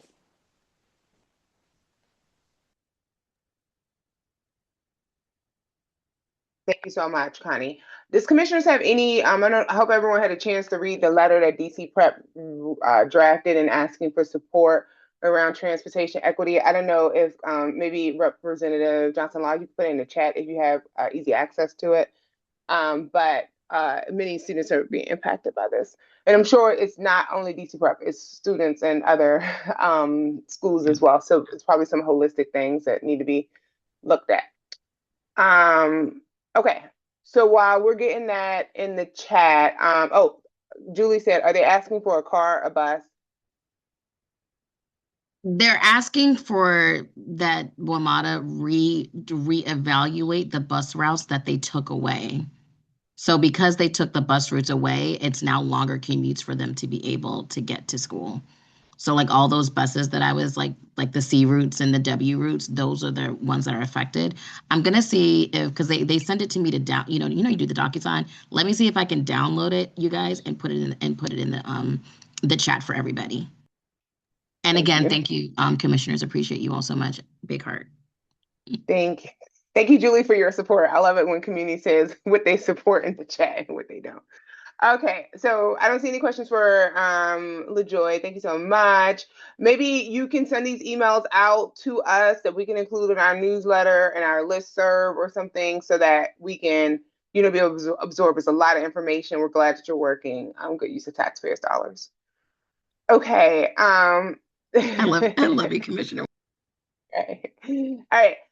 So David Ross. Hey, David. Thank you for coming back to NCAA. I think we have seen David probably as much as Keith Jones. Like you all always grace our ANCAA meetings. Oh, before David goes, Councilmember Crawford, we would love if a representative from your team could attend ANC meetings. Like I understand every meeting across the city, but maybe once a quarter, just listen in with any updates. Councilmember Henderson's office, I think, as at large as well. Okay. Okay. Thanks.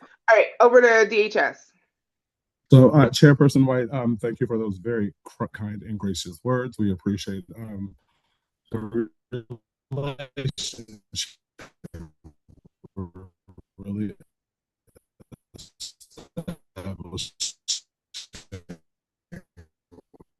this commission. So thank you very much. As promised, we're mentioning the use of Valley Place. And so I have a very our team. Are you on? Robert Thomas is there. Before Mr. Thomas begins, I just want to put a plug in with some information. I just dropped my contact information, my telephone, my email in your chat for any follow-up questions. I want to remind the community that we are currently in hypothermia season. Hypothermia season begins November 1st, extends through March 31st. So we have extended services for our unhoused residents. So if you see any of your neighbors who appear to be living outside or in need of help, please call the shelter hotline. You can call the hotline 202-399-7093 or just simply call 311, ask to be connected to the hotline, and just give the best description of the person and either intersection or an address. A lot of times we get calls for help to go look for someone at the corner of such and such, and that's not really helpful. So the more descriptive information you can give us, the better we can connect to those residents in need. Also, I dropped the link to our website for up-to-date daily homeless services information on where our low barrier shelters are, what services are going on, and what activation is happening. So if you ever have any questions or are aware of what's going on, please use that link. So I will turn it over to Thomas to give this community updates. We will stay for questions, and we commit to return just to make sure the transition is moving appropriately. So my friend and colleague, please take it over. Yep, thank you, Dave Ross. So on January 20th, Valley Place transitioned over to family shelter. It is supervised and operated under Friendship Place. You're very much familiar with them. They were there before when it was individuals. Our job really is to stabilize the families that come through our central intake, which is Virginia Williams, which is now at 64 New York Avenue. And then again, a plug for the hotline in case you have a family member or someone you might know who may be experiencing homelessness. Again, this is not a walk-in low barrier shelter. They would still need to go to Virginia Williams or call the hotline. That's 202-399-7093. Again, our job is really to stabilize those families, identify exit pathways, so that way, those young children and their head of households can move into stable housing. So I guess that's it for me. If you have any questions, I'll be able to answer them. Thank you so much. David, you're on mute. Sorry, I just want to make sure we are, I know there's a lot going on, but I want to make sure the community understands what's going on. So I want to make sure we hit the who, what, where, when, why. So what type of families are moving in? What type of facility is this in our continuum? And what does that mean for longevity? For instance, will a family be residing here for a day, a month? Can you talk a little bit about Yep. that and Yep. who, what, where? Thank you, sir. Yep. No, I'm so far. Thank you. Again, these are families that are experiencing homelessness. Um, we opened it to support short-term family housing. I mean, if you're not aware, then, we closed DC General, and we developed these, safe environments for families. This particular building can assist up to 18 families, kind of varying in size. And um, our goal again is to help those families get stabilized, whether that's increasing income, getting connected to their resources, our pathways really kind of optimized at this point, and we try to help families get stabilized within 120 days. So in other words, we expect the families who are residing in this facility to be there between 3, 4, maybe 5 months. So they have plans, they want to move forward, and they're moving on. So if that was clear enough, we open ourselves up for questions. Yeah, thank you. Thank you so much. This falls into 8A06. One of the questions I put in the chat was like the last usage was for Friendship Place, that was single individuals, and now we're having families. Could you talk about like the configuration for those families? Because I think under Friendship Place they had capacity for like 50 individuals or 40 something. I can't remember the exact, but like, is it going to stay the same? How are families going to stay together? If you have children, how they're going to be safe if they have to be in different would be interesting to understand. Yep, this is a apartment style, so each unit has like 2 bedrooms, and it's kind of configured where it's almost 2 beds per room. Um, this is 18 units, so 18 separate families. They do not share units together. So in other words, when it was singles, Commissioner, almost like dorm style, some people were sharing rooms, which is how we had so many people. And I think that was one of the community's questions last time we came. Was there a renovation or construction plan? And no, because really it is configured for family style living. So it was configured, but then you change it a little bit, but it's going back, right? Okay. Question in the chat, configuration and support for families, for the families. We literally had someone shot. Let me put my glasses on. Sorry, y'all can't see. Okay, configuration support for the families. We literally had someone shot point blank in the head in front of a neighbor's house next to the shelter. That was a residence there. I think that kind of raises the question about security and stuff like that for the actual residents that are going to be there. Are these, I'm sorry, and are like special needs, not special needs, what's the word? Protected kind of class of folks in addition to unhoused? Because I know before it was like in addition, like safety issues that we didn't really need to advertise like what kind of usage it was.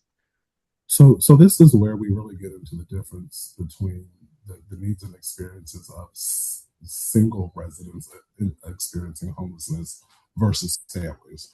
What we typically find with single residents experiencing issues, there are more complex extenuating circumstances, i.e. substances abuse, co-occurring mental health issues, etc. With our families, while those issues exist, I'm not saying they don't, we see that when families fall on hard times, so families want to get back on good times, right? And so they are more apt and able and intent. And I think, is there a requirement, Thomas, for case management here? There's definitely a requirement for case management. There's security 24/7. It's well-rounded. We have an education specialist on site as well, and that helps with them with resumes and workforce development. So yes. And so, Commissioner, that's why really we're converting this site, because as we experience what is going on in the city and this country, we try to maximize our portfolio, right? And knowing that our families transition through the process quicker, right? Because there is that intentionality on moving forward. There are far fewer incidents of what this community experienced 3 or 4 years ago regarding that incidence of violence. And so we wanted to make sure we maximized and added another facility to allow more families to come in 3 or 4 or 5 months, they're moving forward. So that's why I have committed that, now that we've come to share that we're back, this isn't the last time you're going to see me. Some of you all will get sick of me. I will continue to come back to make sure we are transitioning appropriately, that as issues arise, we are working with you all. And I don't know if folks noticed when I shared my contact information, I have transitioned into a new role. And so Director Pierre has selected a new chief of staff because we understood there are a lot of things coming down the pike. I think one of your residence commissioners talked about changes going on with SNAP and programs locally and federally and with our homeless services programs.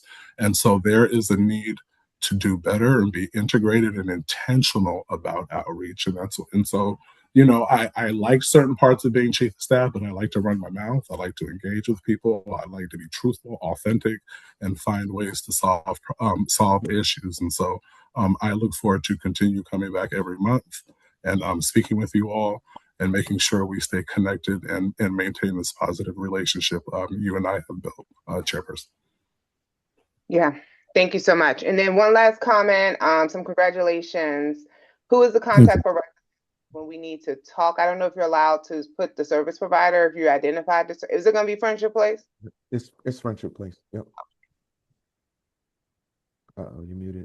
Chair. So Chair, I will ensure that I will send you everyone's contact information. Some may have changed, some may have not, but that's my homework. Thomas, if you can make sure your team follows up with me with that information, and we will close that out this week. Yep, definitely. Absolutely. Okay, perfect. And then questions in the chat. Commissioner Fuller is giving us some background information. Are you also working through with community-based organizations to stabilize the family? Are there referrals outside of Virginia? Are referrals outside of Virginia Williams welcome to help families? So are you able? So one thing I worked on before I left my role as chief of staff, before when we received complaints and escalations, many from you, Commissioner, and your colleagues, we appreciate. The reality is, and if we're going to be honest, we can be honest, they were coming from 500 emails, phone calls, people were taking notes on pieces of paper. And so I had my team create what we call the DHS Customer Inquiry Tracking System. So now when you reach out to us, we'll send you a link. We want you to fill out your information because we've heard issues about receipts. You will get a tracking number about your issue. And what we've been able to do is about open and close about 1,500 issues per month. And the way we're able to splice the information down, we could slice it down to employment program, home services program, which customer, and friend by ward. So now when we begin to come out to you, we can be not only intentional about talking about Valley Place, but we can talk about, hey, we've been having a lot of issues with residents in your constituencies around this issue. What events can we plan? What engagement can we plan? So we can be intentional about how we touch the day-to-day lives of the residents you represent.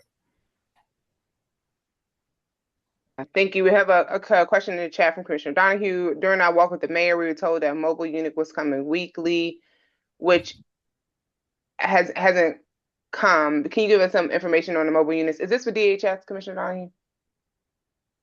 Yeah, the mobile units. So during the walkthrough that we had with the mayor, the folks that were responsible for the mobile unit said that they were coming and servicing our area on a regular weekly basis. I have never seen the mobile unit in or around Triangle Park or ever.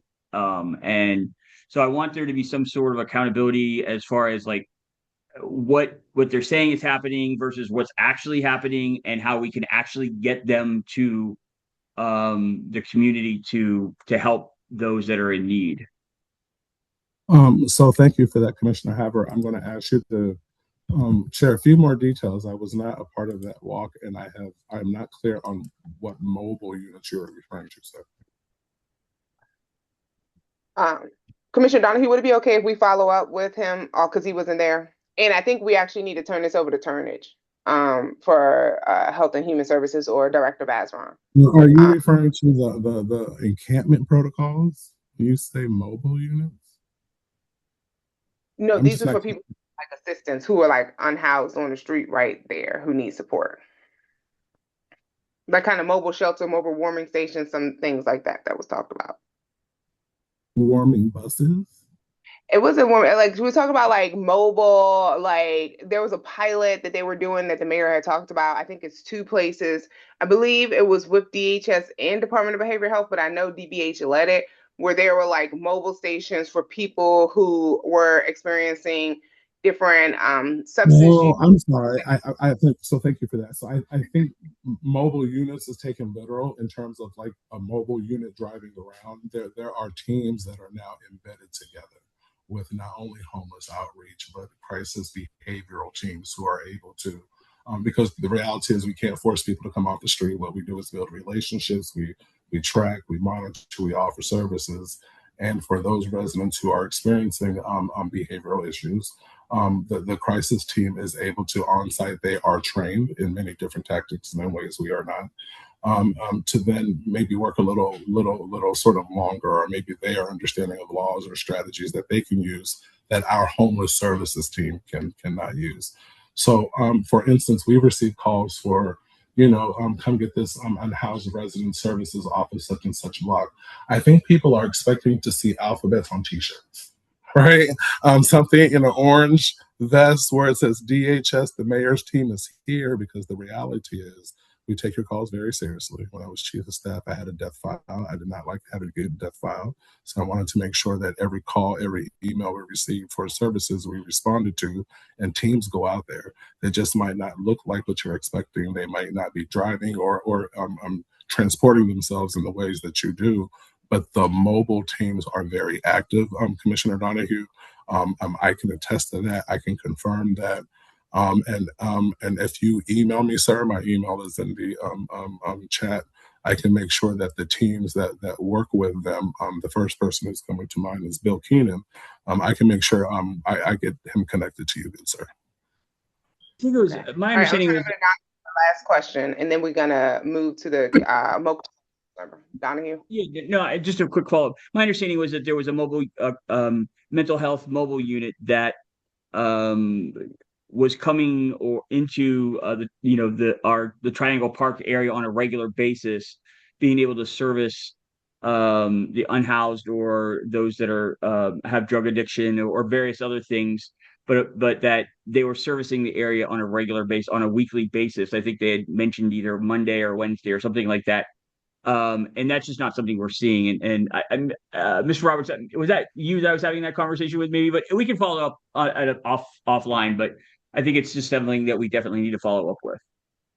So thank you for clarifying that. I do not work for the Department of Human Services, but again, if you email me, good sir, I have a great relationship with the chief of staff. I will make sure Phyllis Jones reaches out to you, and I will make sure our team reaches out to you about the combined mobile team that we work with them together.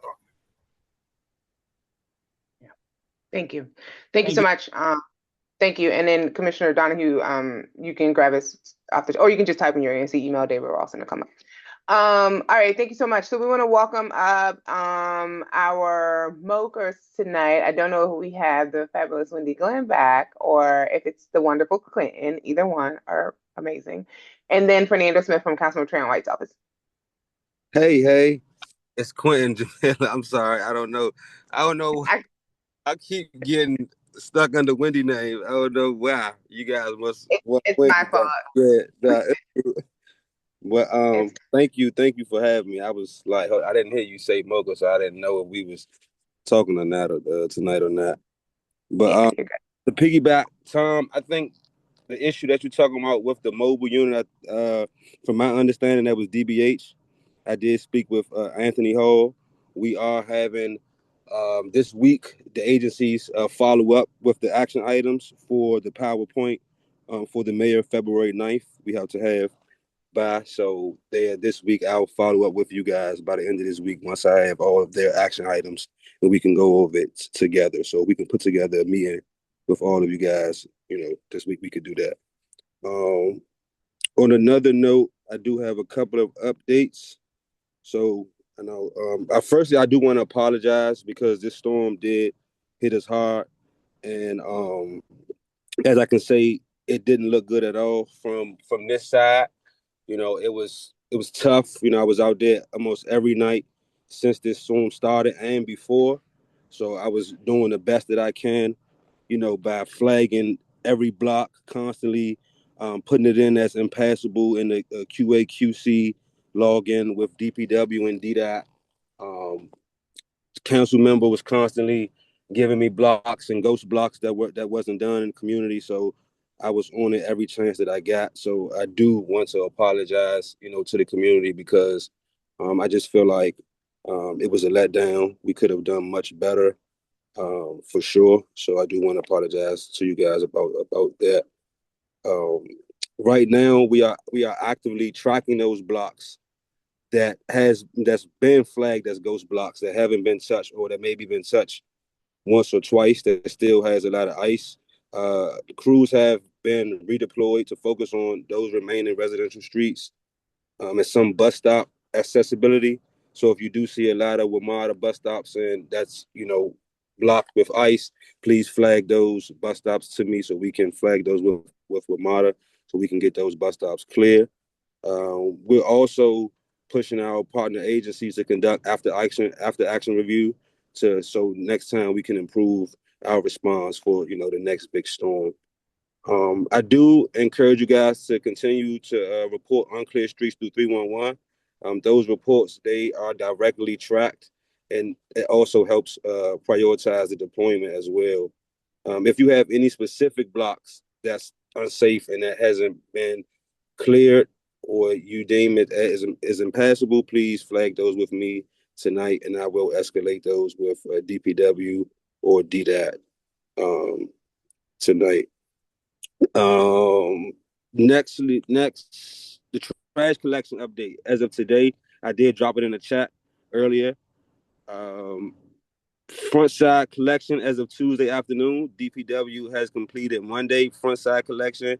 Tuesday front side collections are underway, and they will continue tomorrow as well. Alley clearing as of Tuesday afternoon. Today, Bobcats have started clearing pathways.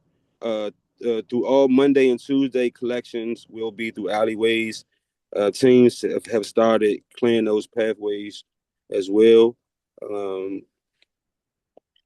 As of Tuesday afternoon, DPW has nearly completed Monday's alley collection, and those collections will continue on Wednesday. Tuesday alley collections will begin on Wednesday.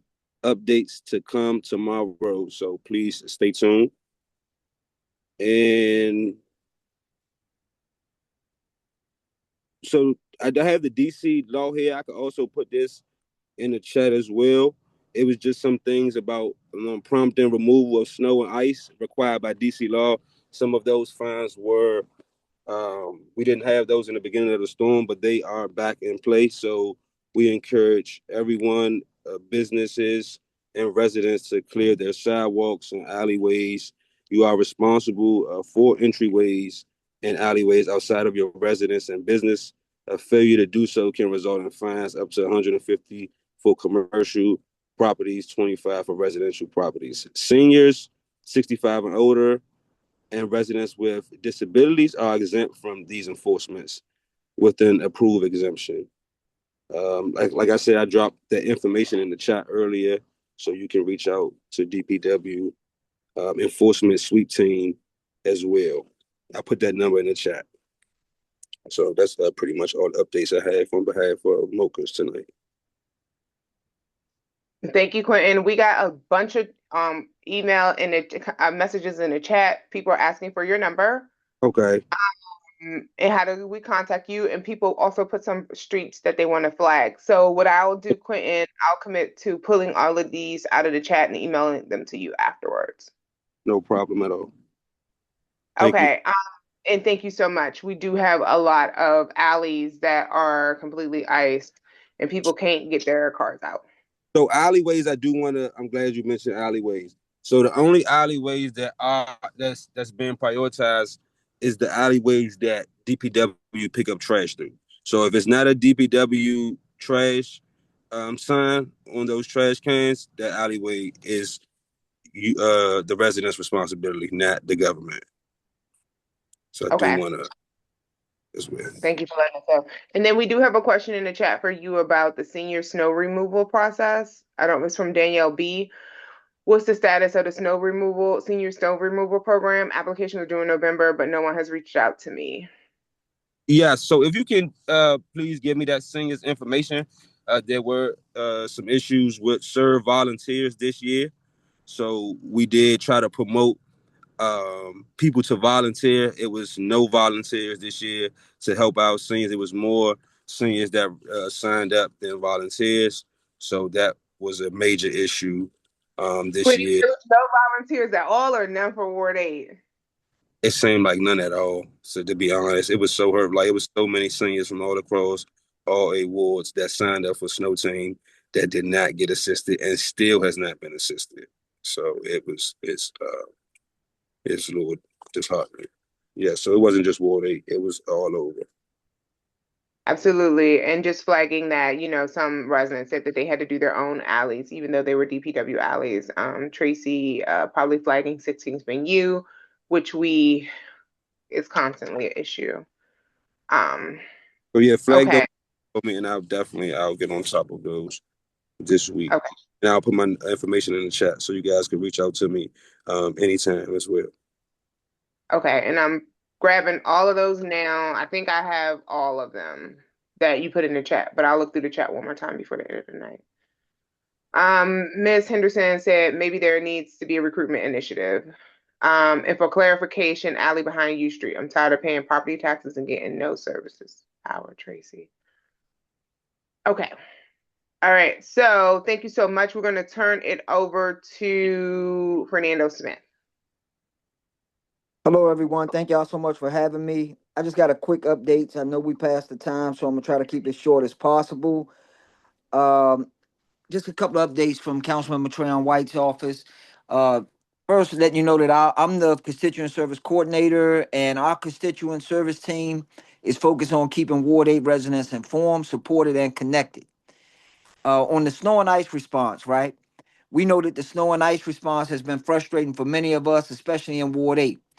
Our team has been in ongoing contact every day with the mayor's office, DPW, to report streets and sidewalks. So we still want you to continue to utilize the 311 as my associate Quentin has said, so that we can track that and still reach out to us by calling us or by emailing us so that we can get that on the agenda to be addressed as soon as possible. As we know, ICE has made the cleanup slower, but reporting still matters. So please make sure we continue to use that 311 so that we can keep everybody accountable. For seniors, we're still pushing them to serve DC. I have direct contacts through serve DC so that if I get a senior, if you know a senior that needs removed or caught in or hasn't get that done, if you can forward that information to me, and again, either Quentin, me, myself, we have actual crews that are actually going out once we get that information to push them to go get that cleaned up as soon as possible. Today, there's a lot been going on in the council, so I want to just update y'all on that as well. What passed today? The council recently finalized the Soul of the City Business Improvement District, which was introduced by Councilmember White. This new bid will be more attention and investment to some of the blocks and places that have been overlooked for too long. He remains focused on supporting small businesses, improving services, and creating economic opportunities here in Ward 8. The council also voted on a mix of ceremonial items, major final passage bills, and time-sensitive emergency measures. These key actions including updating governance rules for the Anacostia bid, prohibiting evictions on days of extreme heat and cold, clarifying that LIHTC housing units are exempt from rent stabilization, and expanding the employer assistance housing program to include district-funded transit workers, including Washington Metropolitan Area Transit Authority employees. These actions focus on housing stability, worker support, and strengthening economic opportunities. We also have the council oversight hearings that have been well underway, and we want to make sure that you all understand that that's how we keep things working. and we get an opportunity to learn from the public on what's working and what's not. What agency need to do better before the budget decisions are looked into. So we need to figure out what's going on with these agencies, what complaints, what do you have? What can you offer so that, as we begin to dig into these budget decisions, that we can look into how we can formalize that into the actual policies. The calendar is on the DC Council website and in the council members newsletter. And if you reach out to any of our staff, we'll be able to direct you according to to whatever hearing that you may want to go to. Let me see if the community input, Therma DC, tomorrow. That's very important. The council member wants to invite all the residents and local business owners to participate in the Therm DC Community Benefits Agreement input meeting. I put that in the chat to register. I'll do it again now if we need to, or you can reach directly out into our office or in the newsletter and you'll be able to find that. So that's tomorrow at Far Southeast at 6:30 p.m. This meeting is about making sure Ward 8 residents and businesses have a real voice in decisions around jobs, contracts, and long-term economic opportunity.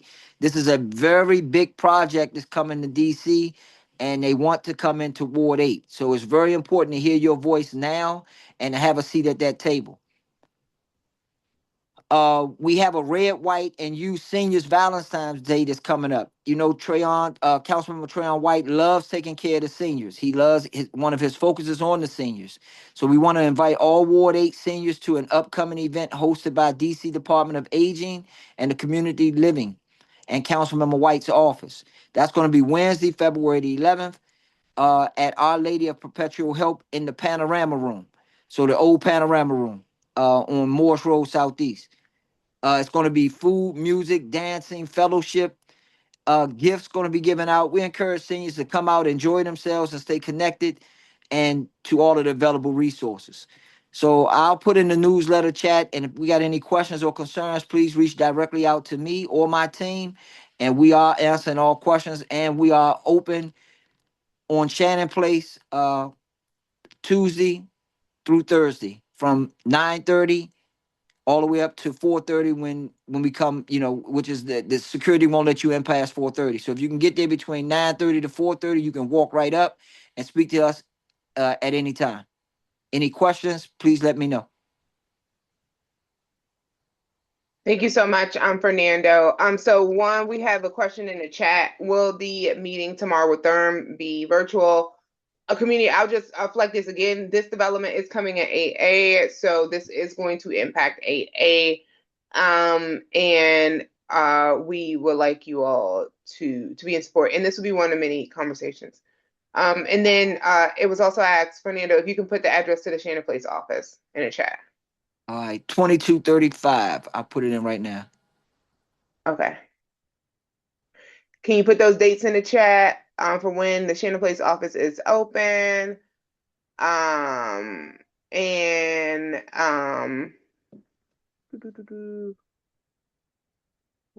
I'm so confused. There's so many dates. Okay, Fernando, I'm gonna let you answer the chat. It's a lot. Okay, thank you so much. Commissioner Redmond looks horrible, complete eyesore.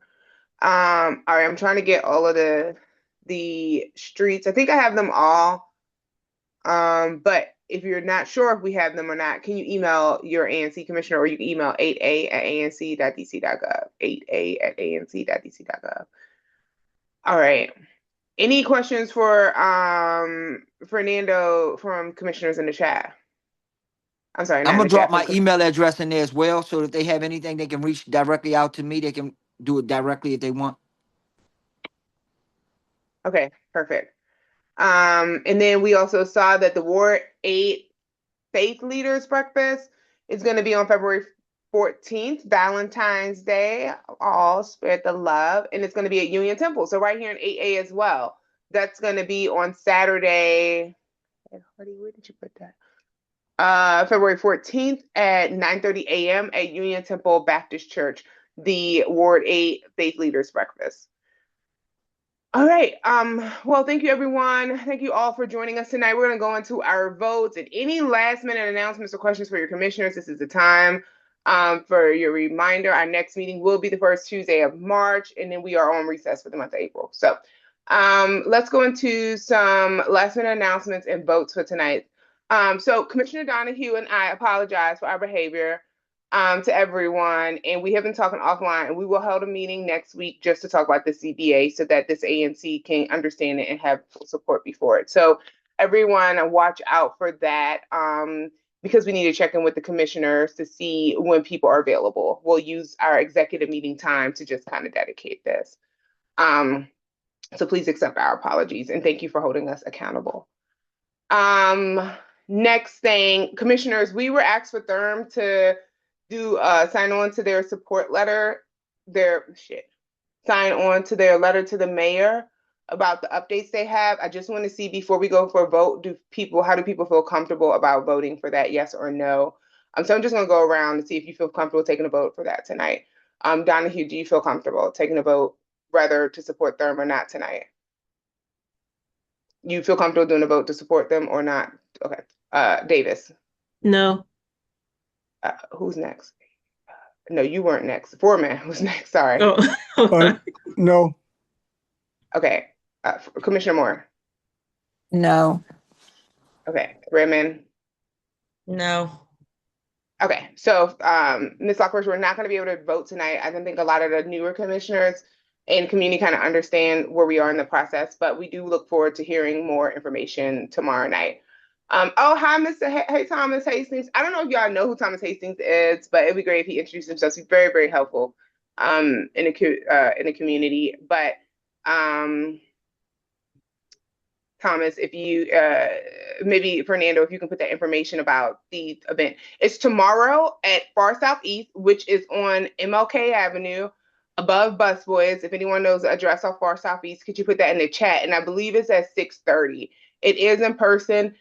We have, I think, request Fernando in the chat if you can make it virtual or hybrid, so that people can participate. Commissioners, I'm not going to be there. My teaching days this semester is Wednesday. So I'm in Baltimore on Wednesdays this year. So I won't be there, but I hope we do see a good turnout from ANC 8A. That's at 2006 MLK Avenue Southeast. And the time is 6:30, I believe. Commissioner Fuller, I hope you can definitely make it out there too. Thank you so much for those who are putting it in the chat. All right, so a couple other votes we just have a couple. One, commissioners, did you all have an opportunity to read over the letter that came from DC Prep to support their transportation for students to be able to get to the new school location so that we could take a vote to sign on? If you didn't have a chance to read it, that's fine, because we're gonna have a special meeting next week and we can just combine that next week. I read it. I'm fine. You've read it, you're fine. What about you haven't read it? What about Davis? I'm fine with it. I'm fine putting the vote to next week because it doesn't, it's not, so time sensitive. No, I mean, I'm fine with voting on it tonight too. I'm fine with voting on it tonight as well. All right, Donohue, do you want to real quick? Okay. I'll just abstain. Everyone else has seen it, so that's fine. Okay, Davis, what did you say? I'm fine with voting. Okay, and then okay, perfect. So let's go ahead and vote on our quarterly report first, and then Commissioner Moore, I'm gonna ask if you can do the motion to support the sign-on letter.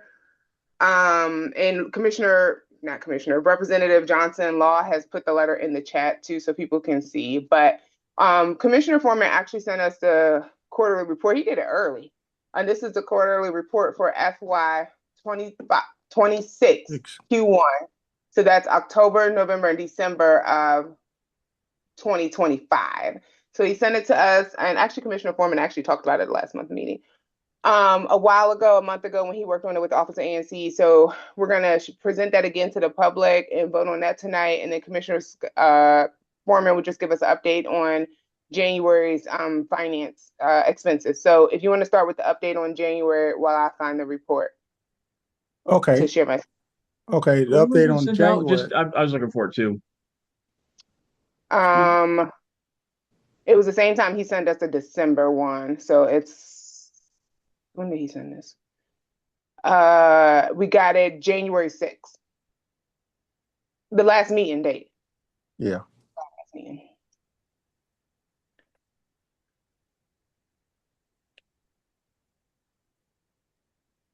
I'm trying to download it, but okay. You want I have. Is that just the three lines with Amazon? Let me see.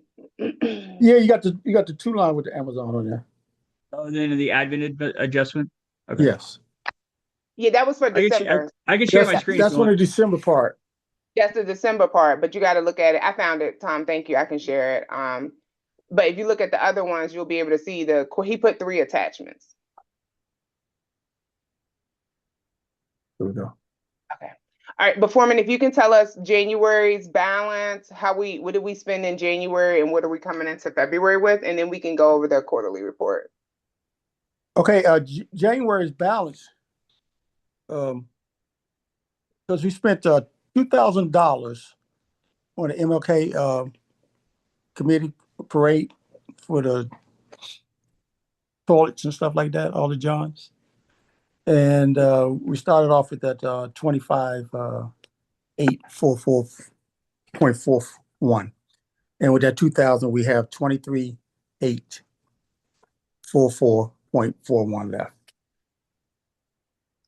That's for we're coming into February with that. Yes. So for the record, in January, we only had one expenditure that was the grant. Well, so just so people know, we approved a grant for the MLK Day parade. However, we had an issue with our bank when they sent us a new checkbook. We ran out of checks. They forgot to put DC government. They just put ANC 8A, but we are not allowed to issue any checks that doesn't have DC government on them. So they had to send us new checkbooks, which is taking 3 to 4 weeks. So during that time, we actually didn't have a check book to issue the grant to MLK Day Parade nor Ward 8 Woods. So we did a special meeting where we voted to just directly pay the vendor, which was got to go now for the portable toilets, because that's what the grant was for. So we paid the vendor directly with our debit card. So that's kind of what happened. And once we get our checks, we can issue out Ward 8 Woods grant and then pay for some stuff for commissioners that we haven't done.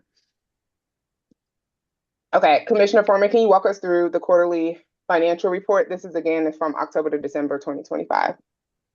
Okay. Well, we brought forward $20,390.37. And receipts, we had the district allotment of $9,486.28 with the interest, no interest there. For a deposit of $196.10. No transfer from savings, no TAF, EF reimbursement funds, and no refunds. So we had total receipts of that $9,682.38. So that gives a total fund there $30,072.75. Okay. So we go down to the total disbursement. We go down to disbursements. We had none for personnel. We had none for direct office costs. And the communications was $549.39. Office supplies was $1,532.41. And we had grants of $2,000. No transportation costs, child care, purchase of services, $0. And we had bank fees of $146.54. And no miscellaneous and no geo transfers or savings. So we just had a total disbursements of $4,228.34. We left us with a balance of $25,844.41.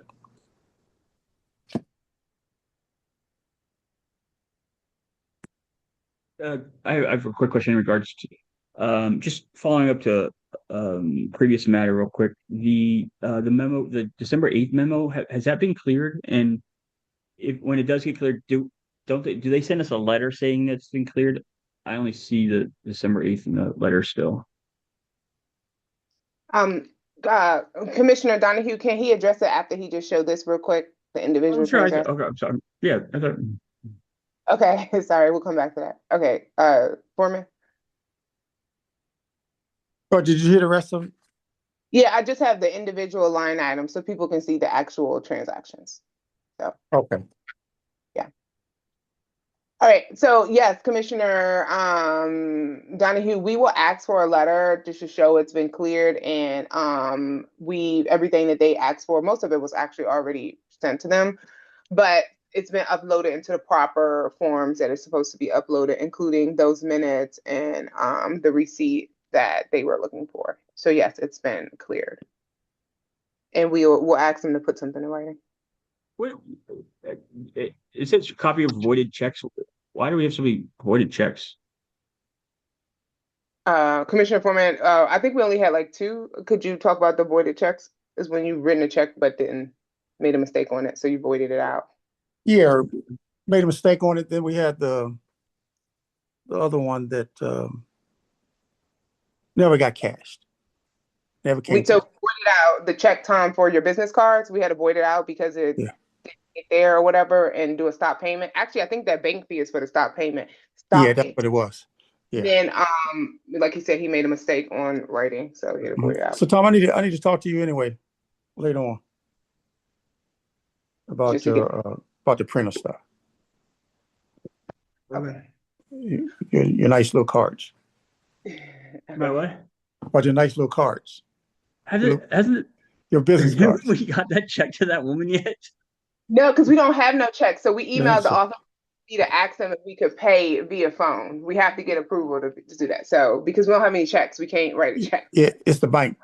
The bank. Yeah. The bank is That messing poor up. woman. She's gonna kill me. Yeah, the bank is messing Yes. up. In fact, emailed her in to- fact, I went down there today to deal with her. So, and Oh, look at the baby. And look at the baby and the cat. I wish this baby would go away somewhere. All right, can we go ahead and move a motion to approve the ANCAA's FY 26 Q1 finance report that can be moved by Foreman or myself? I'll move it. Okay, go ahead. Go Oh, away. I thought that's all I was gonna have to say. I move to approve the quarterly financial report of FY 26 Q1. that one. All right. Thank you. Commissioner Donohue moves a motion to approve the ANCAA FY 26 Q1 finance report. Can I get a second? I second. Commissioner Seconded by- Davis. Any more discussion? All in favor say aye. Aye. Aye. Aye. Aye.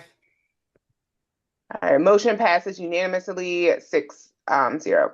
I'm gonna turn over to Commissioner Moore for our last motion of the night to support the equitable transportation for former DC prep students.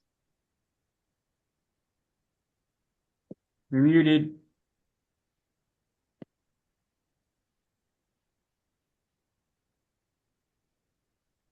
Thank you, Tom. I, Commissioner Moore, move that we sign on to the DC prep letter to council and the mayor in support of equitable transportation for impacted students. Thank you. Commissioner Moore moves a motion. Can I get a second? Is there a letter? Did we get a letter? Yes, that's what you just agreed to. They sent us the letter. It's in the chat too. We're just going to sign on to it. We're not going to do our own. Sign on to their letter. But thank you for that discussion. Can I get a second? Commissioner Redmond, second. Okay. Any more discussion? Okay. All in favor say aye. Aye. Aye. Aye. Aye. Aye. Okay. Motion passes unanimously. Thank you, community. Our next meeting is going to be on Tuesday, March the 3rd for the general meeting. We will be having a special meeting next week to just talk about this development in 7B that's going to impact 8A and hopefully get assigned community benefits agreement. Please come out to the meeting with Thermae tomorrow. All commissioners, please go if you can go. The people have said this is a big development. This is 15 acres. It's going to be an anchor development for Ward 8 for DC. So please make sure you share it with your constituents. You know, tell people about it. And at 10, bring a friend, right? Hey, Abria, happy girl, you ain't in bed. You gotta go to school tomorrow. So I'm just joking. I stayed up late as a child. All right, love y'all. Love you, Abria. Love seeing you. Happy. Hey, baby, more. Look at Freya's baby, y'all. Look at Freya, baby.